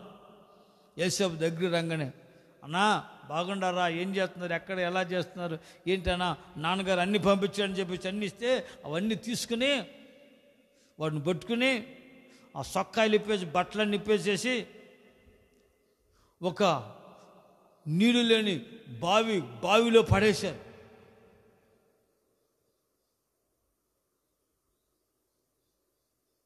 అప్పుడు యోధా వాళ్ళు ఆ యోసేపు మీద ప్రేమ కలిగి, బాబు వరే మనం మన తమ్ముడిని చంపినందువలన మనకేం వస్తుందిరా, వాడు మన రక్త సంబంధి కదరా, వాడిని చంపొద్దురా, మనము వాడిని అమ్మేద్దాం అని చెప్పేసి ఆ మార్గంలో వస్తున్న వ్యాపారస్తులు వస్తూ ఉంటే వాళ్ళని పిలిచి యోసేపుని అమ్మేశారు. అమ్మేద్దామరా అని అమ్మేశారు. యాకోబుకి ఒక గొర్రె పిల్లను కోసి వస్త్రాలు రక్తంలో ముంచి నీ కొడుకుయో కాదు చూసుకో అన్నారు. మార్గంలో సింహం ఏదో చీల్చేసి చచ్చిపోయాడు, ఈ వస్త్రాలు మాకు దొరికాయి అన్నారు. ఆ తర్వాత యోసేపు ఐగుప్తు దేశంలో పోతిఫర్ ఇంట్లో ఉన్నాడు, బానిసగా ఉన్నాడు. యోసేపుకు దేవుడు తోడుగా ఉండి అతని ఇంటిలో అతనిని ఆస్వాదించాడు. యోసేపును బట్టి ఆ పోతిఫర్ ఇంట్లో ఉన్న సమస్తమును దేవుడు ఆస్వాదించడము పోతిఫర్ గమనించాడు. ఇతడు మన ఇంటికి వచ్చిన తర్వాత నా ఇల్లంతా ఆస్వాదించబడుతుంది, నా ఆస్తి అభివృద్ధి చెందింది, నా వ్యాపారం అభివృద్ధి చెందింది, నా ఇంట సమృద్ధిగా అంతా పెరిగిపోయింది కనుక ఇతడు అడుగుపెట్టిన క్షణం మంచిది, ఇతని ద్వారా నేను ఆస్వాదించబడుతున్నాను అని గమనించి యెహోవా యోసేపుకు తోడుగా ఉంట గమనించి యోసేపుని ఇంటి మీద విచారణకర్తగా నియమించాడంట. ఆ తర్వాత యోసేపు మీద నేరం మోపి చేయరాని నేరం ఆ పోతిఫర్ భార్య యోసేపుని పీడించింది, పాపం చేయటానికి ప్రేరేపించింది. నేను దేవునికి భయపడేవాడును, ఇట్టి దుష్కారం చేసి నా దేవునికి విరోధంగా పాపం చేయనమ్మా, నిన్ను తప్ప సమస్తంపై దేవుడు నాకు అధికారం ఇచ్చాడు, నిన్ను తప్ప సమస్తంపై నాకు పై అధికారం ఇచ్చాడు, నన్ను నియమించాడు. ఎందుకు నియమించాడు నా యజమానుడు? ఆ నియమించిన విధానాన్ని బట్టి ఇదిగో నేను అధికారిగా సమస్తాన్ని పర్యవేక్షిస్తున్నాను, ఈ ఇంట్లో నాకంటే పైవాడు ఎవడు లేడు అని చెప్పి ఆమె నుంచి పారిపోయాడు, చెరసాల వేయబడ్డాడు. చెరసాల నుంచి ఫరో యొద్దకు తేబడ్డాడు. ఫరో కడిన కళలకు యోసేపు యుక్తముగా దైవాత్మ ద్వారా జవాబు ఇవ్వగలిగాడు. యోసేపు నువ్వు కళలకి జవాబు చెబుతావంట, నువ్వు మంచి జ్ఞానం కలిగినవంట అని ఫరో అంటే దేవుడే ఫరోకు క్షేమకరమైన ఉత్తరం ఇచ్చునుగాక అన్నాడు. Praise the lord. నేను కాదు, దేవుడే ఫరోకు క్షేమకరమైన ఉత్తరం ఇచ్చునుగాక. ఫరో చెప్పాడు 7 సంవత్సరాలు కరువు వస్తుంది, 7 సంవత్సరాలు పంటలు పండుతాయి. ఈ కరువు రాకముందు పంటలు ముందుగా పండుతాయి, 7 సంవత్సరాలు సమృద్ధిగా. ఆ పంటలు పండినప్పుడు ధాన్యమును సమృద్ధిగా జాగ్రత్తగా దాచుకున్నట్లయితే 7 సంవత్సరాల కరువులో మీరు జాగ్రత్తగా ఉంటారు, దేశం బాగుపడుతుంది అని చెప్పాడు. అప్పుడు ఫరో అంటాడు, ఇతని వల్లే దేవుని ఆత్మ కలిగిన వాడిని మనం కనుగొనగలమా? ఆయన సావుకులు అన్నారు, మనం ఎవరిని కనుగొనలేమండి, ఇతడు సరి మన దేశానికంటే యోసేపుని ఆ దేశం మీద ప్రధానిగా దేవుడు నియమించాడు. Praise the lord. ఫరో నేను ఫరోనే, రాజ్యం విషయంలోనే నీపై ఉన్న అధికారాన్ని, సమస్తంపై నేను నీకు అధికారం అనుగ్రహించి ఉన్నానని యోసేపుని తన రాజ్యం మీద అధిపతిగా నియమించాడు ఫరో. Praise the lord. హల్లెలూయా. ఈ సంగతి కరువు వచ్చింది, కానానులో కరువు వచ్చింది, దేశం అంతా అన్ని దేశాల కరువు వచ్చింది. సమృద్ధిగా యోసేపు ధాన్యాన్ని సమకూర్చాడు ఆ దేశంలో, ఐగుప్తు దేశంలో. యోసేపు అన్నలు వచ్చారు ధాన్యం కొనడానికి. అన్నలను యోసేపు గుర్తుపెట్టాడు, వాళ్ళు గుర్తుపట్టల. వాళ్ళందరికీ అన్ని విధాలుగా చేశాడు, వాళ్ళని పంపించాడు. మరలా వచ్చారు, వాళ్ళతో మాట్లాడాడు, వాళ్ళు గుర్తుపట్టలేదు యోసేపుని. ఆ తర్వాత యోసేపు తనందరిట తను తాను కనపరుచుకున్నాడు. 45వ అధ్యాయం ఆదికాండం, 45వ అధ్యాయం 3వ వాక్యం చదవండి. నేను యోసేపును, నా తండ్రి ఇంకా బతికున్నాడా, అతని సహోదరులు అతని సముఖమందు తొందరపడి ఉత్తరమేయలేకపోయారు. అంతటి యోసేపు నా దగ్గరికి రండి, వారు అతని దగ్గరకు వచ్చారు. అప్పుడు అతడు ఐగుప్తుకి వెళ్ళినట్లు మీరు అమ్మి వేసిన మీ సహోదరుని యోసేపుని నేనే, అయినను నేను ఇక్కడికి వచ్చినట్లు మీరు నన్ను అమ్మి వేసినందుకు దుఃఖపడకండి.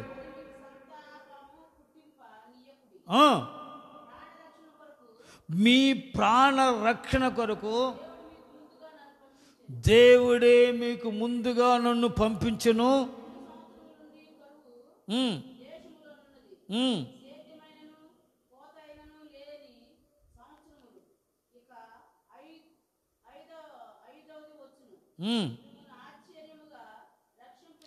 మిమ్మల్ని ఆశ్చర్యంగా రక్షించుటకు దేశంలో మిమ్మలను శేషంగా నిలుపుటకును ప్రాణముతో మిమ్మల్ని కాపాడుటకును దేవుడు మీకు ముందుగా నన్ను పంపించెను.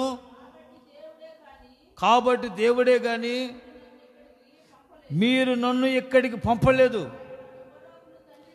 ఆయన నన్ను ఫరోకు తండ్రిగాను ఇంటి వారికి ప్రభువుగాను ఐగుప్తు దేశమంతటి మీద ఏలికగా దేవుడు నన్ను నియమించెను. ఆమేన్, ప్రైజ్ ది లార్డ్. యోసేపు తన్ను దేవుడు ఎందుకు నియమించాడో తను గ్రహిస్తున్నాడు. అన్నలు భయపడ్డారు. నేను యోసేపుని అనగానే అన్నలు భయపడ్డారు. ఒరే, యోసేపుని మనం దండం పెట్టినా మనం వదలలేదురా, బ్రతిమలాడినా మనం వదలలేదురా. ఆ రోజు వాడిని బాగా బాధ పెట్టాం, శ్రమ పెట్టాం, కొట్టాము, గుంటలు వేసాము, అమ్మేసావురా. ఇప్పుడు ఆ యోసేపు మన మీద పగ తీసుకుంటాడు. ఇప్పుడు యోసేపు ఐగుప్తు దేశం మీద రాజు అయిపోయాడు, ప్రభు అయిపోయాడు, మన మీద పగ తీర్చుకుంటాడు, ఇక మనల్ని చంపేస్తాడు, ఇక మనం ఏం చేయాలరా, ఏం చేయలేవరని చెప్పేసి యోసేపు గడ గడ గడ గడ వణుకుతున్నారు. అన్నలో వణుకుతూ భయపడి యోసేపు గడగడ వణికి యోసేపు పాదాల మీద, అయ్యా మీ దాసులను క్షమించమని అడుగుతున్నారు. యోసేపు అంటున్నాడు, అన్నలారా భయపడకండి, మీ ప్రాణ రక్షణకు ముందుగా దేవుడే నన్ను ఐగుప్తు దేశానికి ముందుగా పంపించాడు. Praise the lord. మీరు కాపాడబడాలని, మీరు పోషించబడాలని, కరువు వస్తుంది దేశంలో, లోకమంతా కరువు వస్తుంది. ఆ కరువు కాలంలో మీరు చచ్చిపోకుండా మీరు శాశ్వతంగా నిలబడాలని అబ్రహాం, ఇస్సాకు, యాకోబుతో తన ప్రమాణం దేవుడు నిలపాలని, ఆ ప్రమాణాన్ని కాపాడాలని, ఆ ప్రమాణాన్ని జ్ఞాపకం చేసుకుని, నిబంధన జ్ఞాపకం చేసుకుని దేవుడు మిమ్మల్ని శాశ్వతంగా ఉంచాలని మీకంటే ముందుగా దేవుడు నన్ను ఈ విధముగా ఐగుప్తు దేశానికి ప్రభువుగాను, రాజుగాను, అధిపతిగాను, ఏలికగాను నన్ను నియమించాడు. మీరు దుఃఖపడకండి, మీరు బాధపడకండి. మీరు కాదు నన్ను పంపింది, దేవుడే మీ ద్వారా అలాగూ నన్ను పంపించాడు. మీరు భయపడకండి. మిమ్మల్ని చంపను, మిమ్మల్ని శిక్షించను, మిమ్మల్ని ఏమి చేయను, మిమ్మల్ని నేను మనసారా క్షమిస్తున్నాను. మిమ్ములను మీ పిల్లలను నేను ఈ ఐగుప్తు దేశంలో పోషించేదను. Praise the lord. మీరు రండి, మీరందరు పిల్లలందరూ తీసుకుని వచ్చేసారు నా దగ్గరికి. నా దగ్గరే ఉంది. కానీ ఈ దేశంలో గోషణ అనే ఓ ప్రత్యేకమైన ప్రదేశం నేను మీకు ఇస్తాను. అక్కడ మీరు సురక్షితంగా పోషించబడతారు. ఈ కరువు దినములన్నింటి మీ ప్రాణములు రక్షించబడినట్లుగా, మీ ప్రాణ రక్షణగా మిమ్మల్ని, మీ పిల్లల్ని నేను పోషిస్తాను. మీరు భయపడకండి. మిమ్మల్ని నేను శిక్షించను, మిమ్మల్ని నేను మనసారా క్షమిస్తున్నాను. Praise the lord. దేవుడు తను నియమించిన విధానం గుర్తుపెట్టాడు. దేవుడు తను ఎందుకు నియమించాడు? పగ తీర్చుకోవటానికి కాదు. దేవుడు తను ఎందుకు నియమించాడు? తన అందరిని చంపడానికి కాదు. దేవుడు తను ఎందుకు నియమించాడు? ఐగుప్తు దేశాన్ని కాపాడటానికి కాకుండా తన అన్నల రక్షణ కొరకు దేవుడు నియమించుకున్న సంగతి యోసేపు గుర్తించాడు. Praise the lord. ఈరోజు నేను ఒక అధికారిగా, ఒక అధిపతిగా దేవుడు ఎందుకు నియమించాడు నువ్వు గుర్తుపెట్టుకోవాలి. ప్రియ సహోదరి, సహోదరుడా, నీకు ఇచ్చిన అధికారం దుర్వినియోగం చేస్తున్నావా? దేవుడు నీకు ఇచ్చిన అధికారం దుర్వినియోగపరుస్తున్నావా? దేవుడు నీకు ఇచ్చిన ఉన్నత స్థానాన్ని దుర్వినియోగపరుచుకుంటున్నావా?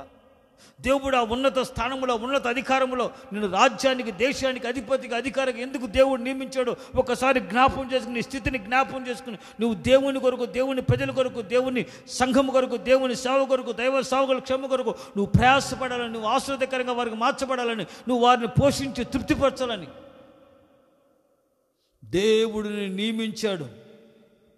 ఆ సంగతిని మర్చిపోయి ప్రవర్తిస్తున్నావేమో.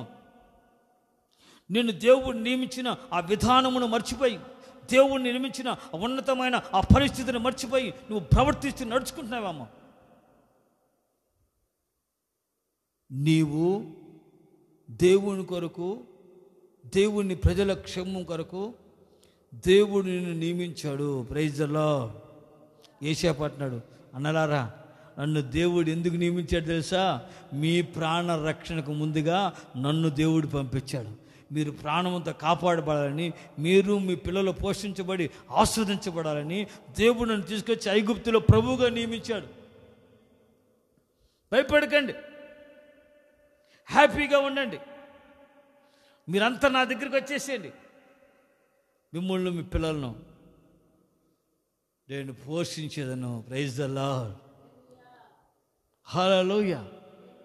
ఒకసారి కనుక దేవుడు తను ఎందుకు నియమించాడు ఐగుప్తులో రాజుగా, ప్రభువుగా, యోసేపు గ్రహించి తన కర్తవ్యాన్ని గుర్తించి దేవుడు నియమించిన ఆ నియమం బట్టి ఇచ్చిన అధికారాన్ని దుర్వినియోగపరచుకోకుండా తన అన్నలను, తన వారందరినీ కాపాడుకున్నాడు.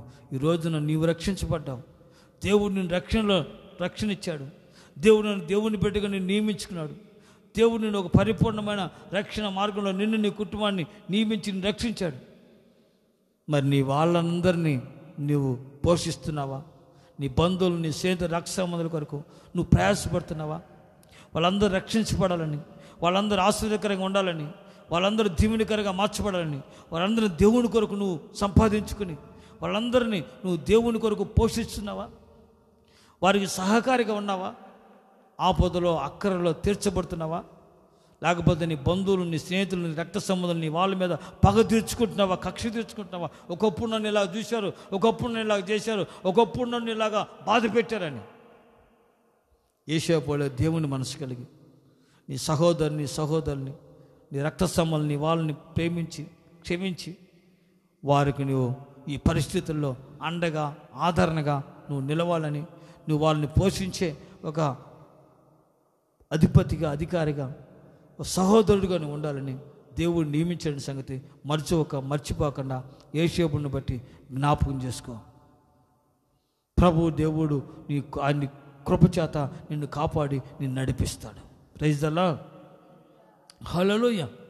యేసేపుని దేవుడు నియమించుంటే తన అన్నలను ప్రాణ రక్షణకు, అన్నలు పోషించబడి, రక్షించబడి, కాపాడబడినట్లుగా దేవుడు యేసేపుని నియమించాడు. అందుకు యేసేపు గుర్తించి అన్నలను, వారందరిని తన వద్దకు తీసుకుని వచ్చి వారందరిని పోషించి కరువు దినములో వారిని ఐగుప్తు దేశంలో వారిని కాపాడాడు. ఐగుప్తు దేశంలో వారికి సమృద్ధిగా వారి అక్కరలో, వారి అవసరాలు తీర్చాడు. Praise the lord. మరొకటి విషయాన్ని గమనించేట్లయితే,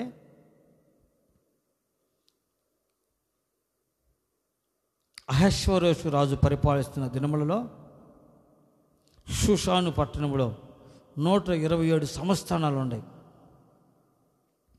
ఆ రాజు తాను పరిపాలిస్తున్న రోజుల్లో రోజు ప్రధానులందరిని పిలిచి, దేశంలో ఉన్న అందరు ప్రధానులు పిలిచి 127 సంవత్సరాల ప్రధానులందరిని పిలిచి విందు చేయించాడు. గొప్ప విందు చేశాడు. రాజు కూడా సంతోషిస్తూ తన భార్య అయిన వస్తీకిని పిలిచాడు. వచ్చి నీ సౌందర్యమును ప్రధానులేట కనపరిచి సంతోషపరచు రా అని పిలిచాడు. అప్పుడు వస్తీ రాజు మాటను ధిక్కరించి రాజు దగ్గరికి రావటానికి తిరస్కరించి రావణాలకు పోయింది. నేను కూడా స్త్రీలందరికీ విని చేస్తున్నాను, నేను రానని చెప్పు, ఇప్పుడు నాకు కుదరదని చెప్పు అని రాజుగారి మాటకి వ్యతిరేకంగా పలికింది. అప్పుడు ఆ ప్రధానులందరూ రాజుతో అన్నారు, రాజుగారి భార్య రాజు మాట వినకపోతే, ఈ సంగతి మా భార్యలు అందరూ తెలిస్తే, మా భార్యలు కాక ఈ దేశంలో ఉన్న ప్రతి పురుషుని భార్య ఆ పురుషుని లెక్క చేయడు, సన్మానించదు, గౌరవించదు అని అన్నారు. మరి ఏం చేద్దాం? ఏమి లేదు, ఇక రాణిగా ఉండటానికి అనర్హులు. ఆ రాణిని ఆ రాజ్యంలోంచి నువ్వు, ఆ రాణిగా ఉన్న ఆ పదవి నుంచి నువ్వు తొలగించేసి ఆమె బదులు వేరొక రాణిని నువ్వు ఎన్నుకోవాలి. రాజ్యంలో ఉన్న యవ్వన పిల్లలందరినీ, యవ్వన పిల్లలందరినీ పిలిచాడు. యవ్వన కన్యకలందరినీ పిలిపించాడు. అందరిని అంతఃపురంలో పెట్టి పోషించాడు. 6 నెలలు పోషించాడు. ఆ తర్వాత రాజుగారి దగ్గర ఒక్కొక్కరు రావాలి. ఎవరు వంతు వచ్చినప్పుడు వారు వచ్చినప్పుడు రాజుగారు నిలబడాలి. ఎవరు రాజు ప్రేమిస్తాడో, ఎవరి మీద రాజు దయ ఉంటుందో వారు రాణిగా అభిషేకించబడతారు. అందరూ వస్తున్నారు పోతున్నారు. ఆ రాజ్యంలో మొర్దెకై అని ఒక ఆయన ఉన్నాడు. దేవుని భయం కలిగి, దేవుని భయభక్తులు కలిగిన వాడు. మొర్దెకై కుమార్తె ఉంది. తన పెద్దతండ్రి కుమార్తెను తన కుమార్తెగా సేవించి, తాను పోషించి, తానే ఆ అమ్మాయిని పెంచుకున్నాడు. ఆమె పేరు ఎస్తేరు. ఎస్తేరు కూడా కన్నికల్లో ఉంది. ఎస్తేరు కూడా రాజు దగ్గర తేబడింది. ఎస్తేరు వంతు వచ్చింది.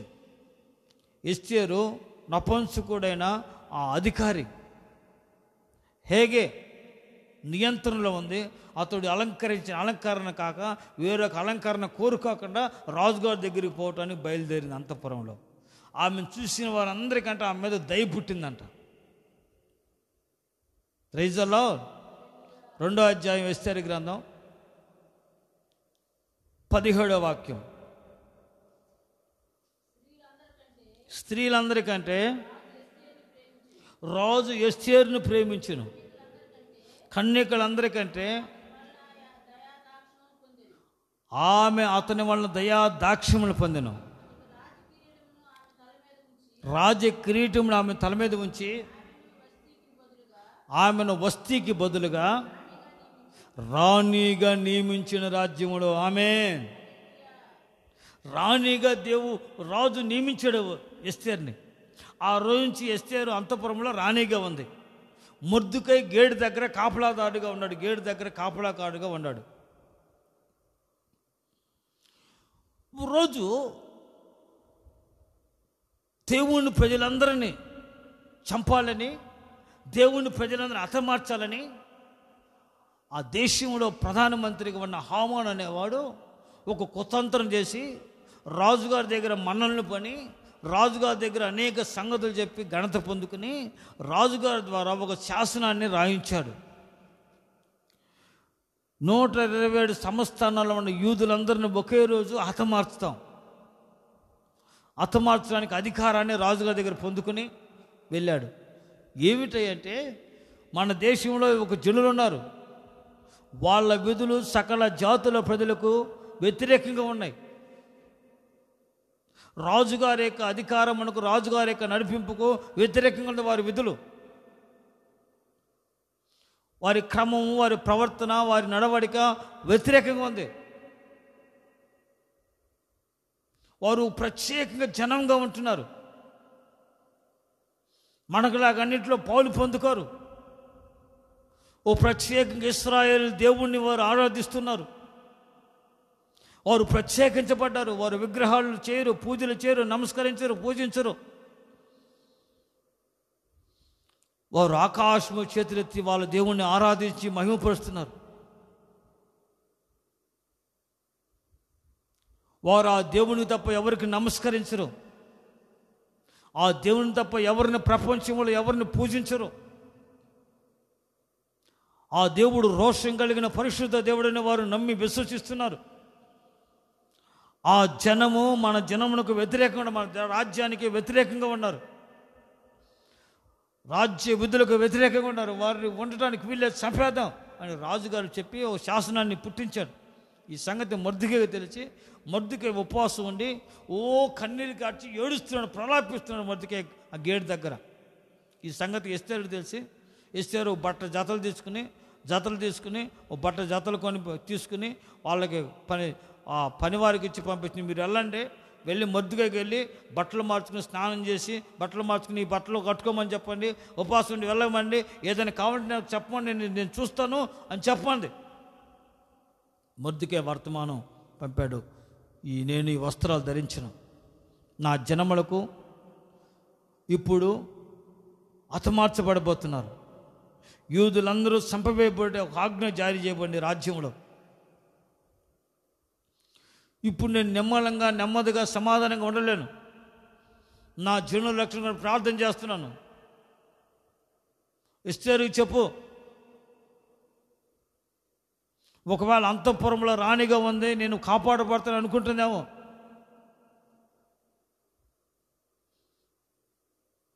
నీవును నీ తండ్రి ఇంటి వారికి శ్రమ కలుగుతుందని చెప్పు. ఈ సమయం బట్టి నీవు రాణిగా నియమించబడ్డావనే సంగతిని ఒకసారి గుర్తు చేసుకో అని మొర్దెకై వర్తమానం పంపాడు. ఎస్తేరు గ్రంథం 4వ అధ్యాయం 13వ వాక్యం చదవండి.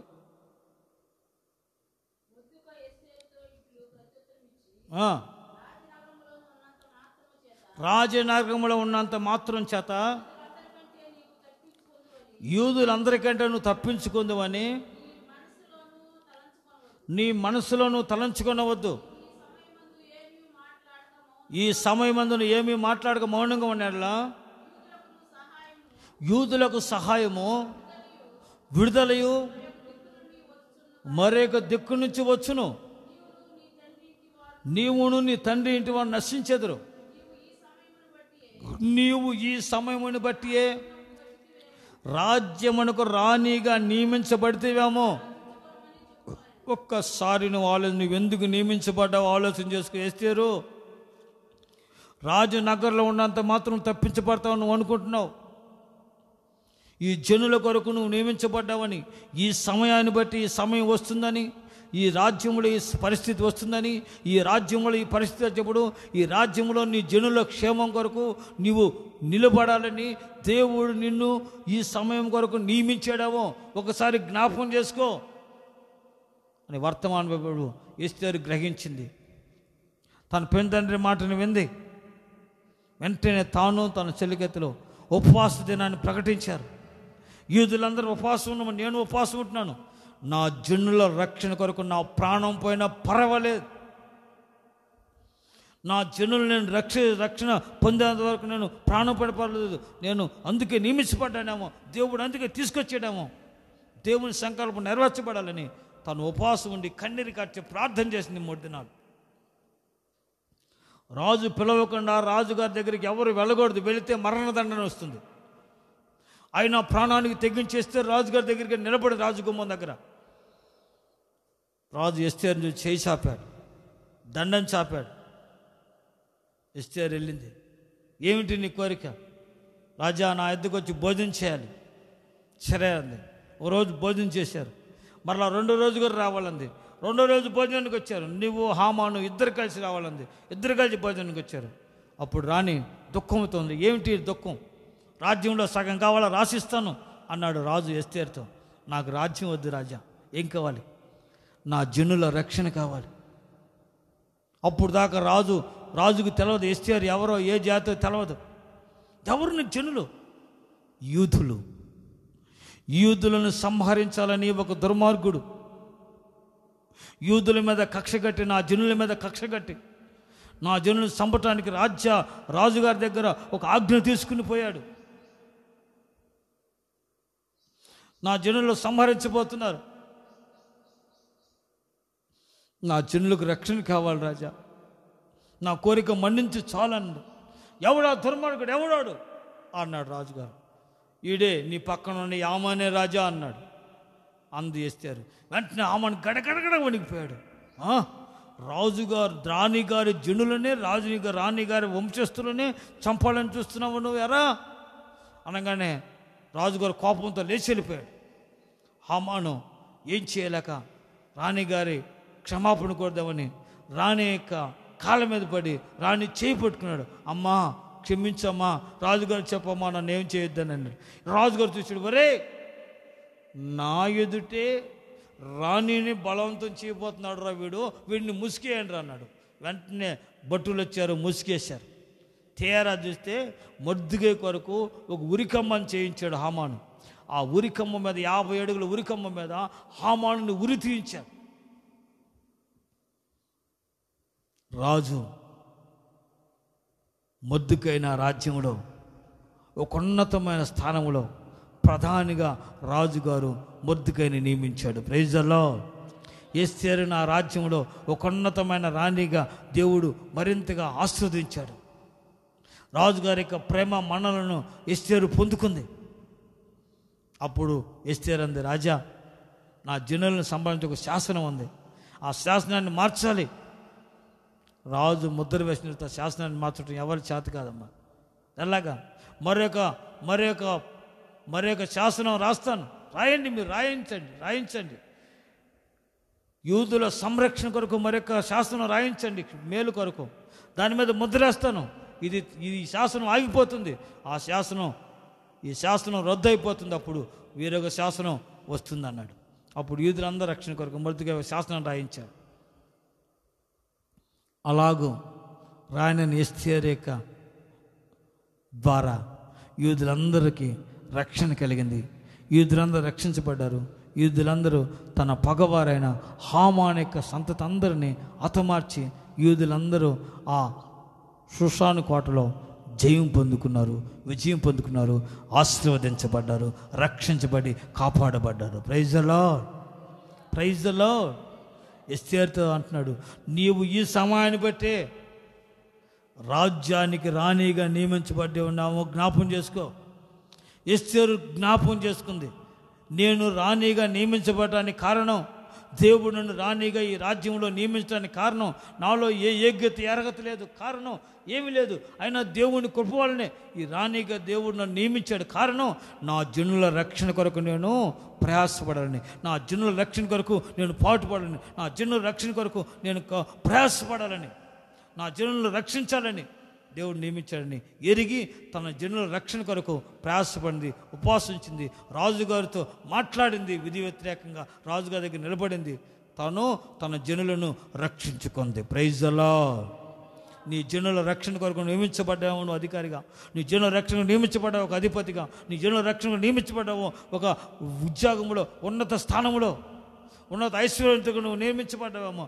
ఐశ్వర్యం దేవుడు ఎందుకు తెలుసా? నీ జనుల రక్షణ కొరకు, నీ జనులను రక్షించి వారి క్షేమం కొరకు నువ్వు ప్రార్థించాలని. నువ్వు రక్షించబడ్డావు, నువ్వు దేవుని చేత రక్షించబడ్డావు, దేవుడిగా మార్చబడ్డావు. కారణం ఏంటో నువ్వు నీ జనుల రక్షణ కొరకు కన్నీరు కాచి ప్రార్థించాలి. నీ బంధువులను, స్నేహితుల రక్షణ కొరకు కన్నీరు కాచి ఉపవసించి ప్రార్థన చేసి నీ జనుల రక్షణను నువ్వు చూసి వాళ్ళని ప్రభు యొద్దకు నడిపించాలని.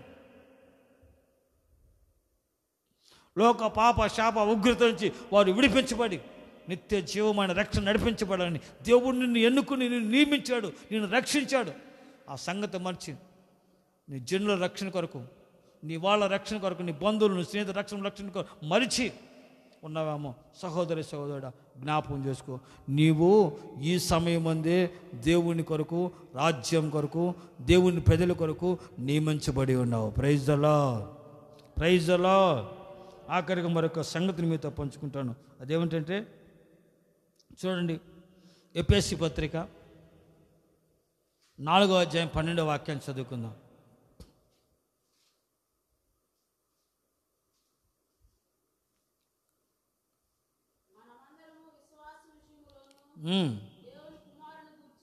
ఉమ్. ఉమ్. ఉమ్. అనగా క్రీస్తులో కలిగిన సంపూర్ణతకు సమానమైన సంపూర్ణత గలవారుగా ఉన్నట్లుగా ఆయన ఇలాగ నియమించును. పరిశుద్ధులు సంపూర్ణగినట్లు, క్రీస్తు శరీరము క్షేమాభివృద్ధి చెందినట్లు, పరిచర్య ధర్మం జరిగించుటకును కొందరిని అపోస్తులుగాను, కొందరిని ప్రవక్తలుగాను, కొందరు సువార్థికులుగాను, కొందరిని కాపరులుగాను, కొందరిని ఉపదేశకులుగాను దేవుడు నియమించాడు. దేవుడు నియమించాడు. దేవుడిని ఎందుకు నియమించాడు? ఓ సేవకుడా, ఓ సువార్థికుడా, ఓ సంఘ కాపరి, ఒక అపోస్తులుగా, ఒక ప్రవక్తగా దేవుడిని ఎందుకు నియమించాడు? పరిచర్య ధర్మం నీ ద్వారా జరగాలని, సంఘము క్షేమాభివృద్ధి పొందాలని, నీ ద్వారా దేవుని నామం నీ ద్వారా మహిమపరచబడి ఘనపరచబడాలని, నీవు అనేకులకు ఆశీర్వాదకరంగా దీవెనకరంగా మార్చబడాలని ఒక సేవకుడుగా, ఒక కాపరిగా, ఒక అపోస్తులుగా, ఒక ప్రవక్తగా దేవుడిని నియమించాడు. అపోస్తులు దేవుని చేత పిలువబడిన వాళ్ళు, దేవుని చేత ఏర్పరచబడిన వారు, దేవుని చేత పంపబడిన వాడు అపోస్తులుడు. అపోస్తులు ఉన్నట్టుగా బోధించేవాడు. దేవుడు చెప్పిన ఉపదేశముగా బోధించి ప్రజలను దేవుని మార్గంలో, ఉన్నతమైన మార్గం నడిపించగలిగిన వాడు. అపోస్తులు పడిన పిలుపును మలిచి ఉన్నట్టుగా బోధించగా, వక్ర బాధను బోధిస్తూ వక్రమైన మార్గం నడుస్తున్నావా ప్రియ సహోదరుడా, ప్రియ సేవకుడా? ఒక అపోస్తులుగా నీవెందుకు నియమించబడ్డావు? దేవుని ప్రజలకు ఉన్నత ఉపదేశాన్ని బోధించాలని. అపోస్తుల ఉపదేశం బోధించి, అపోస్తుల సహవాసంలో, ఉపదేశంలో, రొట్టె విచ్చడంలో, ఎడతెగక ప్రార్థనలో, పరిశుద్ధ బలలో వాళ్ళు క్రమముగా నడుచుకోవాలని, మూర్ఖులని తరము వేరై ప్రత్యేకంగా జీవించాలని, వారిని హెచ్చరించాలని నీవు నియమించబడ్డావు. జాగ్రత్త, నీవు నియమించబడిన విధానాన్ని మరిచి, అపోస్తులుగా నీ పరిస్థితిని మరిచి, నీ పిలుపును, దర్శనాన్ని మరిచి ప్రవర్తిస్తున్నావేమో. ఒక అపోస్తులుగా నీ పిలువబడిన పిలుపు తగినట్టుగా నువ్వు నడుచుకోవాలి. ఒక ప్రవక్తగా నువ్వు పిలువబడిన ప్రవక్తగా నడుచుకోవాలి. వ్యర్థమైన ప్రవచనాలు చెబుతూ, వ్యర్థమైన ఆలోచనలు చెబుతూ ప్రజలను మోసగించి ప్రజలను భ్రమలో పడుతున్నావా? ఒక ప్రవక్తగా దేవుడు నీతో చెప్పిన సంగతిని మరుగు చేయక ప్రజలకు ప్రత్యక్షపరుస్తున్నావా? ఒక ప్రవక్తగా పాపాన్ని పాపముగా ఖండిస్తున్నావా?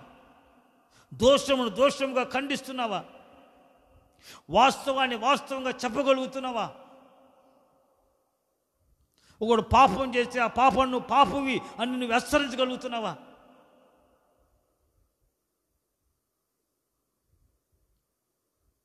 ఒక రాజు పాపం చేస్తే ఆ రాజు దగ్గరికి వెళ్ళి ప్రవక్త వెళ్ళి చెబుతున్నాడు, రాజా నువ్వు పాపం చేసావు దేవునికి విరోధంగా, ఆ పాపి నీవని చెప్పాడు ప్రవక్త. అలాంటి ప్రవక్తగా నువ్వు ఉండగలుగుతున్నావా? వాళ్ళు నీ వాళ్ళే కావచ్చు, నీ బంధువులే కావచ్చు, నీ స్నేహితులే కావచ్చు, పాపం చేసాడు దేవునికి విరోధంగా నువ్వు ఖండించి బుద్ధి చెప్పగలుగుతున్నావు ఒక ప్రవక్తగా? నువ్వు నియమించబడిన విధానాన్ని నువ్వు జ్ఞాపం చేసుకుంటున్నావా? నువ్వు ప్రవక్తగా ఎందుకు నియమించబడ్డావు? ఆ ప్రవక్త అభిషేకం దేవుడు నీకు ఎందుకు అనుగ్రహించాడు? ఖండించి బుద్ధి చెప్పి హెచ్చరించి వారు సరి అయిన దేవుని మార్గంలో వారు నడిపించబడినట్లుగా నీవు వారి కొరకు నియమించబడ్డావు, హెచ్చరించకు నియమించబడ్డావు అనే సంగతి ఒక ప్రవక్తగా గుర్తించు. ఒక కాపరిగా సంఘాన్ని అప్పగించిన ఆత్మలను కాపాడుకొనుచు, వారిని పరామర్శిస్తూ ఆ సంఘములో ఉన్న ఆ కాపరుని గొర్రెలను ప్రభు రాజ్యానికి రాకడకు ఒక పరిశుద్ధమైన సంఘముగా సిద్ధపరచకు నియమించబడ్డావు. సువార్త చెప్పి అనేకులకు సువార్తను చెప్పి శిలువ మార్గములో, రక్షణ మార్గములో అనేకులు నడిపించబడి సువార్తకు నియమించబడ్డావు, ఉపదేశం నియమించబడ్డావు. ఈ రోజున కాపరి ఎక్కడ? సువార్తికుడు ఎక్కడ? స్వార్థ ఎక్కడ పోతే ఎక్కడ భోజనం పెడితే అక్కడ ఉంటున్నారు, ఎక్కడ పడితే అక్కడ పడుకుంటే, ఎక్కడ పడితే అక్కడ తిరుగుతున్నారు. పిలిచిన పిలుపును మరిచారు, నియమించిన నియమింపును మరిచారు. ఎందుకు దేవుడిని నియమించాడు? ఒక ప్రవక్తగా, ఒక అపోస్తలుగా, ఒక కాపరిగా, ఒక ఉపదేశకుడుగా, ఒక సువార్థికుడుగా దేవుడిని ఎందుకు నియమించాడు? ఈ 5 అనుభవాలు కలిగిన వాడే అపోస్తలుడు. అపోస్తలతో నడిపించబడిన దైవ సావుకుడు. ఈ 5 అనుభవాలు ఒక సావుకుడిలో ఉండాలి. ఈ 5 అనుభవాలు కలిసి దేవుని సావుకుడిగా నిన్ను దేవుడు నియమించాడు. సంఘము నీ ద్వారా సంపూర్ణ స్థితికి నడిపించబడి, పరిశుద్ధపరచబడి, దేవుని రాజ్యాన్ని రాకడకు ఒక సంపూర్ణత్వంలో పొందుకోవాలని నియమించిన నియమాన్ని నీవు ప్రక్కదారు తెరిచి దొంగ అపోస్తలుగాను, అబద్ధ ప్రవక్తలుగాను, అబద్ధ బోధకులుగాను, అబద్ధ ఉపదేశకులుగాను, ప్రజల్ని వంకర త్రావలను నడిపించే కాపరులుగాను, ప్రజలను గొర్రెలను చెదరగొట్టి తోడేళ్ళకి అప్పుచెప్పి జీతగాడిగా బ్రతుకుతూ, జీతాన్ని పుచ్చుకుంటూ నెలకు జీతగాడిగా బ్రతుకుతూ, అప్పగించిన సంఘం, అప్పగించిన ఆత్మల ఎడల ఒక బాధ్యత లేకుండా, భారం లేకుండా ప్రవర్తిస్తున్నావా? ఆస్తి కోసం, ఐశ్వర్యం కోసం, ధనం కోసం, డబ్బు కోసం, పేరు కోసం, ప్రఖ్యాతి కోసం ప్రాగులాడుతున్నావా? ఒక సేవకుడుగా, ఒక కాపరిగా, ఒక అపోస్తలుగా, ప్రవక్తగా, ప్రియ సహోదరి సహోదరుడా, పిలిచిన పిలుపుని జ్ఞాపకం చేసుకో. దేవుడు ఎందుకు నియమించాడు? పరిచర్య ధర్మం జరగాలని, సంఘము క్షేమాభివృద్ధి చెందాలని, పరిపూర్ణతలకు సంఘము పరిశుద్ధాత్మలో పరిపూర్ణత చెంది పరిపూర్ణమైన దేవుని రాకడ రాజ్యానికి ఒక చేసిన సంఘముగా సిద్ధపరచాలని నువ్వు పరిశుద్ధాత్మతో కలిసి దేవుడిని నియమించాడు. ఈ రోజున అనేక మంది కాపరులు, అనేక మంది సేవకులు, అనేక మంది ఉపదేశకులు చూడండి, ప్రవక్తలు చూడండి, వాళ్ళే మోసం చేసుకుంటారు, జనాలు మోసం చేసుకుంటారు. ధనం డబ్బు, ఆస్తి, ఐశ్వర్యం, పేరు, ప్రఖ్యాతలు పరుగులెత్తుతున్నారు. వ్యర్థమైన దర్శనాలు చూస్తున్నారు, వ్యర్థమైన ప్రవచనాలు పలుకుతున్నారు. దేవుని ద్వారా పలికిన వాక్కు నెరవేర్చబడినట్లుగా దేవుని కొరకు నువ్వు ప్రవశించాలి, దేవుని కొరకు నువ్వు బ్రతకాలి, దేవుని ప్రజలకు దేవుడు చెప్పిన మాటను చెప్పాలి. అది ప్రవక్త ధర్మం. పాపాన్ని పాపంగా ఖండించాలి,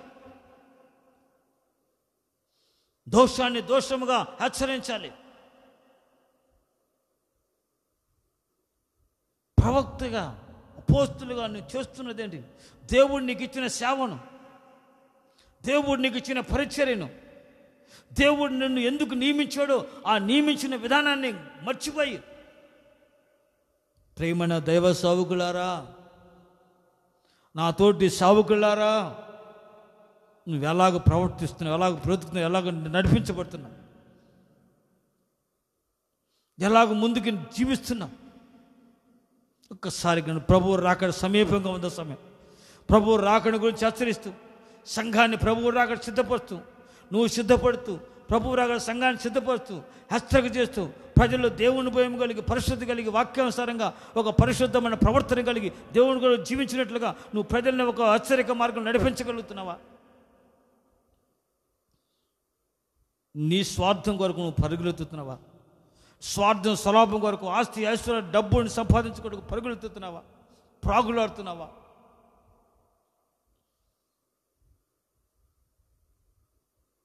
దైవజన్ పౌలు అంటాడు, చదవండి,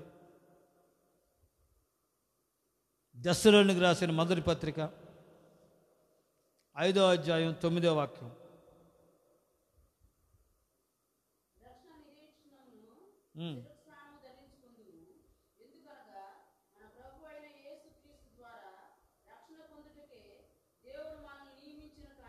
ప్రభువైన యేసుక్రీస్తు ద్వారా రక్షణ పొందుటకే దేవుడు మనల్ని నియమించెను. Praise the lord. ప్రభువైన యేసుక్రీస్తు ద్వారా, ప్రభువైన యేసుక్రీస్తు ద్వారా మనమందరం రక్షణ పొందుటకే దేవుడు మనల్ని ఏర్పరచుకున్నాడు. మనం రక్షణ పొందే అనేకులు రక్షణను నడిపించడానికి, అనేకులు నిత్య జీవులను నడిపించడానికి దేవుడు మనల్ని నియమించాడు. కొరింథీయులకు రాసిన మొదటి పత్రిక 9వ అధ్యాయం 5వ వాక్యంలో మాట ఉంది, పౌలు అంటాడు, కేఫా వలె తన భార్యని వెంట పట్టుకుని నేను కూడా పరిచర్య చేయవచ్చును, నాకు అధికారం లేదా? కేఫా తన భార్యతో కలిసి కుటుంబంతో కలిసి సేవ చేస్తున్నాడు, తప్పు లేదు, నాకు అధికారం, నేను కూడా చేయొచ్చును కదా. పౌలు చాలా ఖండితమైన వ్యక్తి. పౌలు చాలా దేవుని కొరకు ఒక రోషం కలిగిన భక్తి చేసినవాడు. శ్రమైన, బాధ అయిన, కష్టమైన, నిందన, అవమానమైన భరించినవాడు. దేవుని కొరకు సహించినవాడు. తోటి సహోదరులే, అపోస్తులే ఓసారి అన్ని జనులతో కలిసి భోజనం చేస్తున్నాడు పేతురు. కేఫా చూస్తున్నప్పుడు అప్పుడే కొంతమంది యూదులు వచ్చిన వెంటనే మరలా పక్క తిరిగి అక్కడి నుంచి లేచి ఇంకో ప్రక్కన కూర్చోబోతున్నాడు. అది పౌలు చూశాడు. పౌలు అంటాడు, కేఫా, నీ ద్వారా దేవుని నామం అవమానపరచబోటేలా? అన్ని జనులట నువ్వు నీ ప్రవర్తన సరిగా లేదు, నువ్వు ఒకేలాగా ఉండాలి. పేతురు కంటే చిన్నాడు, పేతురు కంటే వెనకొచ్చినాడు సేవకే. పౌలు దేవుని చేత పిలువబడి దేవునితో నడిచినవాడు పేతురు. అయినా ఆ పేతురుని ఖండిస్తున్నాడు, ఆ పేతురుని హెచ్చరిస్తున్నాడు దైవజన్ పౌలు భయపడక. పౌలులో ఒక దేవుని కలిగిన రోషం కలిగి దేవుని కొరకు పిలుపును దర్శనాన్ని కాపాడుకోవచ్చు, ఒక ప్రతిష్టని కాపాడుకొని జీవించాలని ఒక ఆశ కలిగిన వాడు తాను ఎందుకు నియమించబడ్డాడు. పౌలు గురించి చెబుతాడు దేవుడు, నీవు అన్ని జనులకు సాధనంగా నియమించబడ్డావు, ఇశ్రాయేలులకు రక్షణగాను అన్య జనులకు రక్షణకు సాధనముగాను నేను నియమించుకున్నాను అన్నాడు దేవుడు పౌల్ని. నా కొరకు అనేక శ్రమలు అనుభవించి జీవించడానికని అన్య జనులకు రక్షణకు సాధనంగా నేను అతన్ని నియమించుకున్నాను అన్నాడు దేవుడు. సౌలును పౌలుగా దేవుడు మార్చాడు. ఆ పౌలు దేవుని చేత నియమించబడ్డాడు. అనేకులకు ఆశీర్వాదకరంగా, అనేకులకు రక్షణ కారణంగా, అనేకులను రక్షణ నడిపించి అనేకులను ప్రభు రాజ్యానికి సిద్ధపరచాలని, నిత్య జీవనం నడిపించాలని తన కర్తవ్యాన్ని గుర్తించిన పౌలు ఏ మాత్రం సేవలో వెనుక తిరగలేదు, ఏ మాత్రం సేవలో రాజీ పడలేదు, ఏ మాత్రం సేవలో దేవి విషయంలో రాజీ పడలేదు, భయపడలేదు. ధైర్యంగా ముందుకు నడిచాడు, ధైర్యంగా ఉన్నది ఉన్నట్టుగా ప్రకటించగలిగాడు. ఓ సేవకుడిగా దేవుని కొరకు జీవిస్తూ నీవు ఏ విషయంలో లోకముతో రాజీ పడకూడదు. దేవుని విషయంలో దేవుని కొరకు పరిశుద్ధంగా నువ్వు జీవించాలి, నీతిగా బ్రతకాలి. పిలుపుని దర్శనాన్ని కాపాడు. నువ్వు ఎందుకు నియమించబడ్డావు? అన్ని జనులకు రక్షణ కొరకు, నీ వాళ్ళ రక్షణ కొరకు, అనేకులకు ఆశీర్వాదకరంగా, అనేకులకు రక్షణకరంగా నువ్వు మార్చబడాలని, సంఘము నీ ద్వారా పరిశుద్ధపరచబడాలని, సంఘ క్షేమాభివృద్ధి పొంది సంఘము ప్రభువు రాకడు సిద్ధపరచాలని, పరిచర్యను జరగాలని దేవుడిని నియమించుకున్న సంగతి మరిచి ఒకవేళ తిరుగుతున్నామో, ఒక దైవ సేవకుడా, సహోదరుడా, ఒకసారి ప్రభు వైపు తిరుగు. ప్రభు కొరకు నీ జీవితాన్ని సమర్పించుకో. నువ్వు పరిచర్యధరం జరగాలని, ద్వారా సంఘ క్షేమం పొందాలని, పరిశుద్ధమైన జ్యేష్ఠుల సంఘం మార్చబడాలని దేవుడిని నియమించుకున్నాడు. ఒక అపోస్తలుగా, ఒక కాపరిగా, ఒక సావకుడుగా, ఒక సువార్థికునిగా, ఒక ఉపదేశకుడిగా దేవుడు నియమించుకున్న సంగతి మరిచి, ఒకవేళ నీ పిలుపును, దర్శనాన్ని మరిచి, నీ ఏర్పాటును మరిచి, నువ్వెందుకు నియమించబడ్డావు మరిచి నువ్వు ప్రవర్తిస్తున్నావమ్మా. దేవుని ప్రజలను ప్రేమించి, దేవుని ప్రజలకు సిలువ సువార్తను ప్రకటించి, సిలువ సువార్తను సకల జాతుల ప్రజలకు ప్రకటించి, సిలువను గూర్చిన వార్త నశించిపోతున్న వారికి వెరితనం, రక్షించబడుతున్న వారికి దేవుని శక్తిని ప్రకటించి, ఆ శక్తి కలిగిన రక్షణ మార్గంలో ప్రజలను నడిపించడానికని,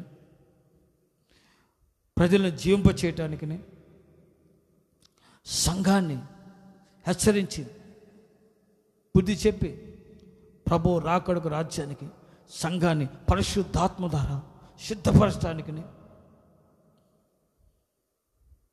నీ పిలుపును దర్శనాన్ని బట్టి ప్రభు కొరకు ఓ ప్రత్యేకమైన యథార్థమైన నీతి కలిగిన భక్తి కలిగిన పరిశుద్ధ సేవ చేయడానికి దేవుడి చేత నువ్వు పిలువబడ్డావు, నియమించబడ్డావు. యేసు క్రీస్తు మూలంగా దేవుడు మనల్ని రక్షించడానికి దేవుడు మనల్ని నియమించుకున్నాడు. యేసు క్రీస్తు మూలంగా ప్రతి ఒక్కరూ రక్షించబడటానికి దేవుడు మనల్ని నియమించుకున్నాడు. దేవుడు మనల్ని ఏర్పరచుకున్నాడు, మనల్ని నియమించాడు. ఎందుకు నియమించుకున్నాడు? దేవుడు నిన్ను కుటుంబాన్ని, దేవుడు నీ జీవితాన్ని ఎందుకు నియమించుకున్నాడు? అనేకులను రక్షించాలని, అనేకులను రక్షణలో నడిపించాలని, దేశాన్ని రాష్ట్రాలను ప్రభు కొరకు రక్షణలోకి నడిపించాలని, ప్రభు కొరకు నువ్వు సంఘాన్ని రాకడ సిద్ధపరచాలని, సంఘ క్షేమం కొరకు ప్రయాసపడాలని, సంఘ క్షేమం కొరకు నువ్వు బ్రతకాలని ప్రభువుని నియమించుకున్నాడు. ఓ సంఘ కాపరి, ఓ దైవశనుడా, ఒకసారి దేవుడిని నియమించుకునే విధానం జ్ఞాపకం చేసుకో. గేజా వాళ్ళే ఆస్తిని సంపాదించుకోక, డబ్బును వెండి బంగారం సంపాదించుకో పరిగెత్తుతున్నావా? బిలాం వాళ్ళే బంగారం వెండి సంపాదించుకోవడానికి తప్పుడు ప్రవచనాలు చెప్పి, ఒక ప్రవక్తగా వ్యర్థమైన దర్శనాలు చూసి వ్యర్థమైన ప్రవచనాలు చెప్పి దేవుని ప్రజలను శపించడానికి బయలుదేరుతున్నావా? దేవుని సంఘాన్ని అపవాదిస్తున్నావా? దేవుని ఏర్పాటును, దేవుడి పిలుపును ధిక్కరించి నీ ముందుకు నడిపించబడాలని కోరుకుంటున్నావా? ఒకసారి నీ జీవితాన్ని అర్థం చేసుకో. బిలాం వల్లే, గెహజీ వల్లే పరుగులెత్తద్దు. డబ్బు, ఆస్తి, ఐశ్వర్యం, అంతస్తులు, పేరు, ప్రఖ్యాతులు కాదు కావాల్సింది. దేవుని నామ మహిమ కొరకు, దేవుని నామ సంకీర్తన కొరకు, దేవుని నామ కీర్తి కొరకు, దేవుని సంఘం పరిశుద్ధపరచబడి, పవిత్రపరచబడి, దేవుని సంఘం ప్రభు రాకడ రాజ్యానికి ఒక సంపూర్ణ పరిశుద్ధంగా సిద్ధపరచబడటానికి నువ్వు నియమించబడ్డావు. పరిచర్య ధర్మం నీ ద్వారా జరగాలని, ఆ పరిచర్యను ముందుకు కొనసాగాలని, క్రీస్తు శరీరమైన సంఘం పరిశుద్ధపరచబడి క్షేమాభివృద్ధి నొంది ఆ మహిమగల రాకడ రాజ్యానికి ఒక జ్యేష్ఠుడైన పరిశుద్ధ సంఘముగా సిద్ధపరిచి ఆయన ఎదుట నువ్వు నిలబెట్టాలని పరిశుద్ధాత్మ ద్వారా దేవుడిని నియమించుకున్నాడు. ఒక సేవకుడిగా, ఒక అపోస్తలుగా, ఒక ప్రవక్తగా, ఒక కాపరిగా దేవుడిని ఎన్నుకున్నాడనే సంగతిని మరచిపోక, ప్రేమన నా తోటి సేవకులారా, ప్రేమతో నేను ఈ మాటలు మీతో చెబుతున్నాను. ఒక్కసారి మీరు దర్శించండి ప్రభు అయితే నీ పిలుపును, నీ ఏర్పాటు, దర్శనాన్ని నువ్వెందుకు నియమించబడ్డావో ఒకసారి అర్థం చేసుకుని వ్యర్థమైన వాటి వైపు పరిగెత్తద్దు, లోకం వైపు పరిగెత్తద్దు, లోక ఆకర్షణలో పరిగెత్తద్దు. డబ్బు, ఆస్తి కోసం గెహజీ వలె, పలుకుబడి, పేరు, ప్రఖ్యాతుల కోసం బిలాం వలె పరిగెత్తద్దు. ఆగు. దేవుడు నీకు ఏది చెప్పాడో దాన్ని చెప్పు. దేవుడి నోట ఏ ప్రవచనం ఉంచాడో ఆ ప్రవచనం జనములకు, ప్రవక్త, దేశానికి, రాష్ట్రానికి, ప్రపంచానికి చెప్పు ధైర్యంగా. అధికారులకు, అధిపతులకు బోధించు నీ ప్రభు చెప్పిన మాటని. దేశం రక్షించబడాలి, ప్రాంతాలు రక్షించబడాలి, పట్టణాలు రక్షించబడాలి, రాష్ట్రాలు రక్షించబడాలి, ప్రపంచం రక్షించబడాలి. నీ ద్వారా అధికారులకు, రాజులకు, ప్రధానులకు నువ్వు ఒక ప్రవక్తగా దేవుడిని నియమించాడు, ఎన్నుకున్నాడు. ఒక ఇర్మియా వలె, ఒక హెజ్కేలు వలె, ఒక యెషయా వలె, ఒక ఏలియా వలె, ఒక ఎలీషా వలె రాజ్యాలకు, దేశాలకు ప్రవక్తగా దేవుడు ఎన్నుకున్నాడు. ఆ నియమించిన నియమాన్ని ఏలియా తాను ఎందుకు నియమించబడ్డాడు గుర్తించాడు. ఎలీషా తనకు ఎందుకు నియమించబడ్డాడు గుర్తించాడు. వెండి బంగారాలకు ఆశపడలా ఎలీషా. నాకు అక్కడ తీసుకెళ్ళాటిని. దేవునికి మహిమ కలిగినట్లుగా జీవించమన్నాడు. Praise the lord. నయమాన్ని ప్రైజ్ ద లార్డ్. ఏలియా దేవుని కొరకు రోషం కలిగి జీవించాడు. ఒక ప్రవక్తగా తాను ఎందుకు నియమించబడ్డాడో తెలుసుకున్నాడు. నేను యెహోవాని సన్నిధిలో నియమించబడ్డా, యెహోవా జీవముతోని చెప్పాడు ఏలియా. దేవుని సన్నిధిలో నిలవబడ్డాడు ప్రవక్తగా. దేవుని సన్నిధిలో నిలవబడి, దేవుని ప్రజల పక్షంగా నిలవబడి, దేవుని కొరకు, దేవుని ప్రజల కొరకు ప్రయాసపడాలని, దేవుని ప్రజల కొరకు, ఆ రక్షణ కొరకు ముందుకు నడిపించబడాలని ఏలియా గుర్తించాడు. దేవుని ప్రజలను దేవుని వైపు తిప్పాలని, దేవుని ప్రజలను దేవుని మార్గం నడిపించాలని, దేవుడు నన్ను ఏర్పరచుకున్నాడని ఏలియా గుర్తించాడు.